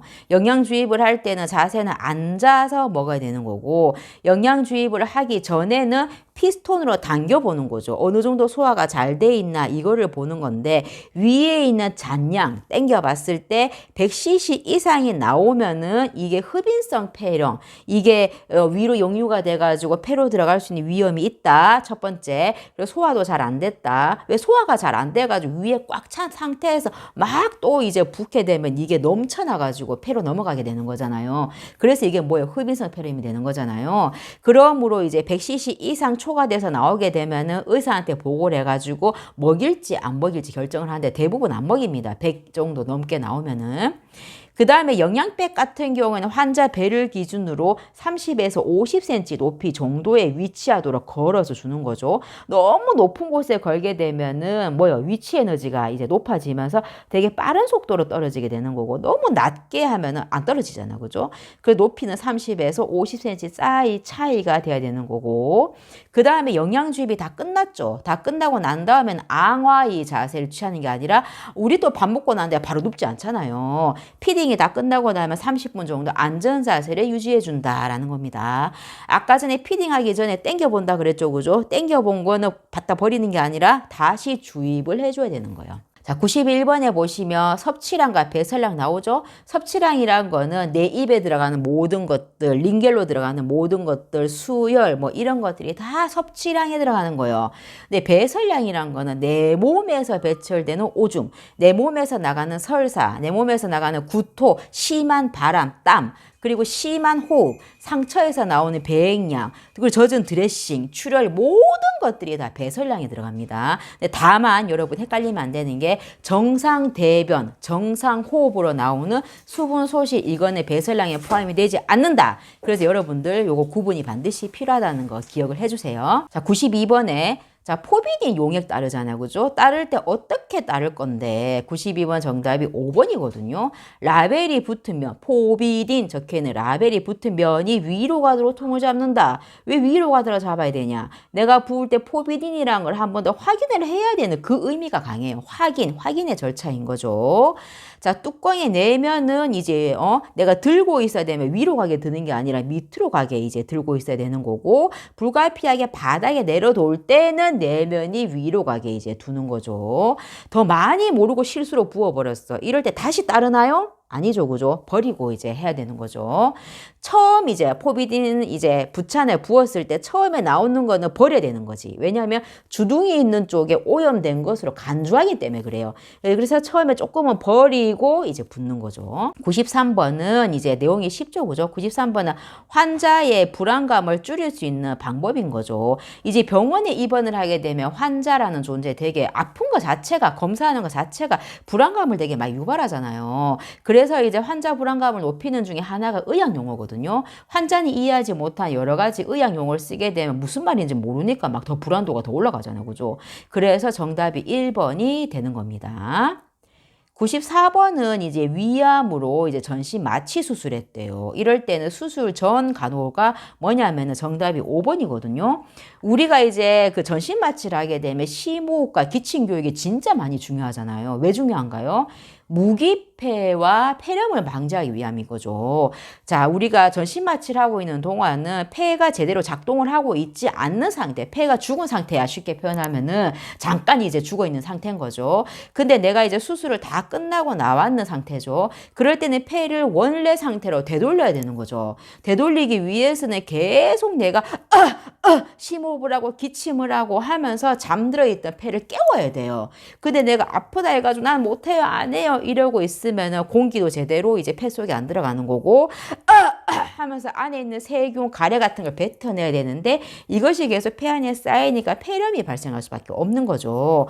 그래서 전신마취 환자는 반드시 심호흡과 기침 교육을 해야 되는 거고, 이런 기침 교육을 수술하기 보통 전날에 하게 됩니다. 수술하는 당일, 수술하고 나서 이거는 환자 불안도가 되게 많이 높고, 수술하고 난 다음에 정신이 없는 상태인데 뭐 그때 교육이 되겠습니까? 안 되지. 그래서 수술하기 전날에 보통 되게 많이 한다라고 생각을 하시면 됩니다. 자, 그리고 이제 전신마취 수술한 환자 같은 경우에는 이런 심호 기침도 중요하지만 우리가 이제 혈전이 생기잖아. 그죠? 심부정맥 혈전증을 예방하기 위해서 뭐 우리가 탄력 스타킹을 신거나 침대 안에서 다리 운동을 한다거나 이런 거 되게 많이 중요하잖아요. 그죠? 이런 것들도 제가 책에 되게 상세하게 제가 되게 풀이를 해놨거든요. 그것도 한번 확인을 해보시고요. 95번에 보시면 입원하고 가족들이 한 번도 면회 오지 않아요. 날 버렸나 봐요. 이럴 때 이 환자의 감정 이거를 내가 이제 반영을 해서 얘기해 주는 거죠. 반영이라는 것이 이제 그 거울을 보듯이 내가 그대로 얘기를 해 주는 거예요. 지금 슬픈 감정이 드는군요. 이게 반영입니다. 96번에 보시면은 자 왼쪽에 석고붕대를 한 환자가 목발을 이용해서 계단을 올라간대요. 자 이게 정답이 1번이거든요. 자 우리가 기억해야 되는 거는 자 우리가 왼쪽에 석고붕대를 했다는 거는 양팔은 멀쩡하다는 거예요. 손은 멀쩡한 상태예요. 손은 멀쩡하고 그래서 왼쪽 손으로 난간을 잡는 거예요. 이 말은 뭐예요? 왼쪽 다리가 난간 쪽에 붙어야 되는 거지. 아픈 다리, 석고붕대한 다리가 왼쪽으로 가야 되는 거예요. 난간에 가깝게 서야지 이게 내가 넘어졌을 때 다친 쪽의 손상을 막을 수가 있어요. 그쵸? 그리고 이제 만약 오른쪽 다리를 위 계단에 올린다 그러죠. 자, 우리가 계단을 상식적으로 올라갈 때 한번 상상을 해보세요. 위에 이제 딛는 다리에 힘이 들어간 상태에서 밑에 있는 다리를 끌고 올라가죠. 그죠? 그래서 우리 똑같아. 석고붕대를 한 다리가 지금 왼쪽이잖아요. 그죠? 왼쪽이죠. 그러면은 멀쩡한 오른쪽 다리를 위로 올려가지고 오른쪽 다리 힘을 준 상태에서 아픈 왼쪽 다리와 목발을 끌어 올라가는 거예요. 이거 기억해 주셔야 됩니다. 편마비 환자도 똑같죠. 편마비 환자도 계단 올라갈 때 이제 멀쩡한 다리를 먼저 올리고 편마비가 있는 다리를 끌고 올라가잖아요. 정답 1번. 97번은 맥박에 대한 설명이죠. 정답이 2번이거든요. 자, 우리가 맥박은 요골동맥 여기서 측정하잖아요. 그죠? 요골동맥에서 측정을 할 때 둘째와 셋째 손가락을 이용해서 측정을 하고 엄지 손가락으로 하면 안 돼요. 엄지에 흐르는 내 맥박과 환자 맥박을 헷갈릴 수가 있기 때문인 거죠. 맥박의 리듬이 불규칙한 거는 부정맥이라고 하는 거예요. 부정맥. 정규적으로 뛰지 않는다라는 거잖아요. 맥박 결손이란 거는 자 심장에 뛰는 맥박이랑 요골동맥에서 뛰는 맥박이랑 맥박 수가 똑같아야 정상인 거예요. 여기서 심장의 펌프질한 게 요골동맥으로 가는 거니까 하지만 맥박 결손이란 거는 여기는 80회인데 요골동맥은 70회라는 거예요. 중간에 10번이 건너뛰어버려서 없어진 거지. 결손, 사라졌다 이 말이잖아요. 그런 경우는 왜 사라질까요? 혈관이 문제가 있기 때문에 그런 거예요. 혈관이 문제가 있어서 여기 뛴 게 혈관 동맥이 제대로 전달이 안 돼서 10번이 덜 가는 거잖아요. 이게 맥박 결손이고 맥박 결손이 보일 때는 우리 선생님 2명이 심장에서 체크하고 요골동맥에서 체크하고 동시에 같이 측정을 다른 2명이 해야 된다는 거 기억을 하셔야 되죠. 98번에 보시면은 이제 더운 물 찜질을 하는 환자에 대한 설명으로 옳은 건데 정답이 5번이죠. 그죠? 자, 더운 물 찜질을 하고 난 다음에 피부가 어느 정도 축축할 수 있잖아요. 그죠? 이때는 피부를 말려주어야 되는 게 중요한데 자, 핫백을 하는 경우에는 우리가 15분을 넘기면 안 돼요. 보통 뭐 10분에서 15분 정도 대주고요. 49도 정도의 안팎에 이제 물을 대주는데 아까 아이스백 대줄 때도 수건을 한번 대서 있잖아요. 그죠? 핫백도 마찬가지로 수건을 대가지고 이제 피부에 대줘야 되는 거지. 왜냐하면 이게 피부 손상을 막기 위함인 거죠. 그리고 이제 바셀린을 피부에 발라주는 게 좋아요. 바셀린 자체가 피부를 한번 1차적으로 보호를 해준 역할을 하기 때문에 그런 거죠. 근데 핫백이든 아이스백이든 간에 대줄 때 만약 빨갛게 변했어. 그러면 당연히 중단을 해서 하지 말아야 되는 겁니다. 자, 99번에 보시면 대상자의 위생관리에 대한 설명으로 옳은 것은 정답이 1번이거든요. 우리가 얼굴을 닦일 때는 가장 먼저 닦는 부위가 눈을 가장 먼저 닦게 되는 거죠. 눈을 닦는데 안쪽에서 이제 바깥쪽으로 닦게 되는 거죠. 왜냐하면은 안쪽에 비루관이라는 게 있어요. 그죠? 이 비루관이 이제 코랑 연결이 되어 있는 관이잖아요. 그 눈을 먼저 가장 닦는다. 우리 몸 중에서도 얼굴을 가장 먼저 닦는다. 요거 기억을 해 주셔야 되는 거고 두꺼워서 힘들게 잘라야 되는 발톱은 뜨거운 물에 불리잖아요. 뜨거운 물에 불린 상태에서 이게 깎잖아요. 그죠? 발톱은 일자로 잘라야지 내성 발톱이 생기지 않죠. 4번에 목욕 시간은 10분 안에, 우리 신생아도 똑같죠. 그죠? 5분에서 10분 안에 끝내도록 해야 된다. 목욕물의 온도는 43에서 46도 정도가 50도 안 넘게 맞춰야 됩니다. 100번에 손위생에 대한 설명이 나오는데 이 정답이 4번이거든요. 내가 멸균 장갑을 착용한 상태에서 환자를 처치했더라도 장갑 벗으면 괜찮은 거 아니야? 라고 생각할 수 있잖아요. 장갑을 착용했던 손이더라도 벗고 나서는 손 위생을 꼭 하셔야 된다는 거 기억을 해주시고 1번에 나오는 것처럼 이제 클로스트리디움 디피셜이라고 있고 이 균이거든요. 이 균에 이제 감염이 된 거는 장염의 일종이에요. 장염이 걸렸다고 하는데 이 C 디피셜 이 균에 이제 걸린 장염은 설사를 엄청나게 많이 하거든요. 이게 장기간에 이제 항생제를 되게 오래 쓴 사람 같은 경우에는 장에는 정상적으로 살고 있는 세균들이 있어요. 이 세균들마저 이제 항생제들이 다 죽여버리는 거죠. 그래서 막 이제 설사도 되게 많이 하는 거고 어떤 균에 노출이 됐을 때도 방어할 수 있는 힘이 없어지는 거죠. 자, 그러면 설사를 유발하는데 혈액이 가끔 섞이는 경우도 가끔 있습니다. 근데 이 균은 알코올로 죽지 않아요. 그래서 반드시 비누를 이용해서 물로 이용해서 이렇게 손세척을 해야 된다고 꼭 기억을 해주셔야 되고 그리고 락스 있죠. 락스로 환자의 주변과 화장실을 싹 다 이제 소독을 해야 된다는 게 너무너무 중요하고 병원에서 일을 하시다 보면 설사 되게 많이 하시는 분 이 균이 혹시 감염이 된 거 아닌 건가 하고 검사 나가는 경우도 이제 일하시면 이제 보시게 되실 겁니다.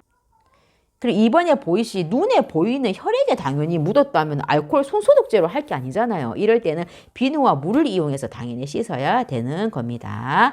자, 우리 비누를 사용해서 손위생을 다 했죠. 수도꼭지 잠글 때는 뭐로 했죠? 종이 타올, 손을 닦은 종이 타올로 꼭지를 이제 잠궈야 되는 거죠.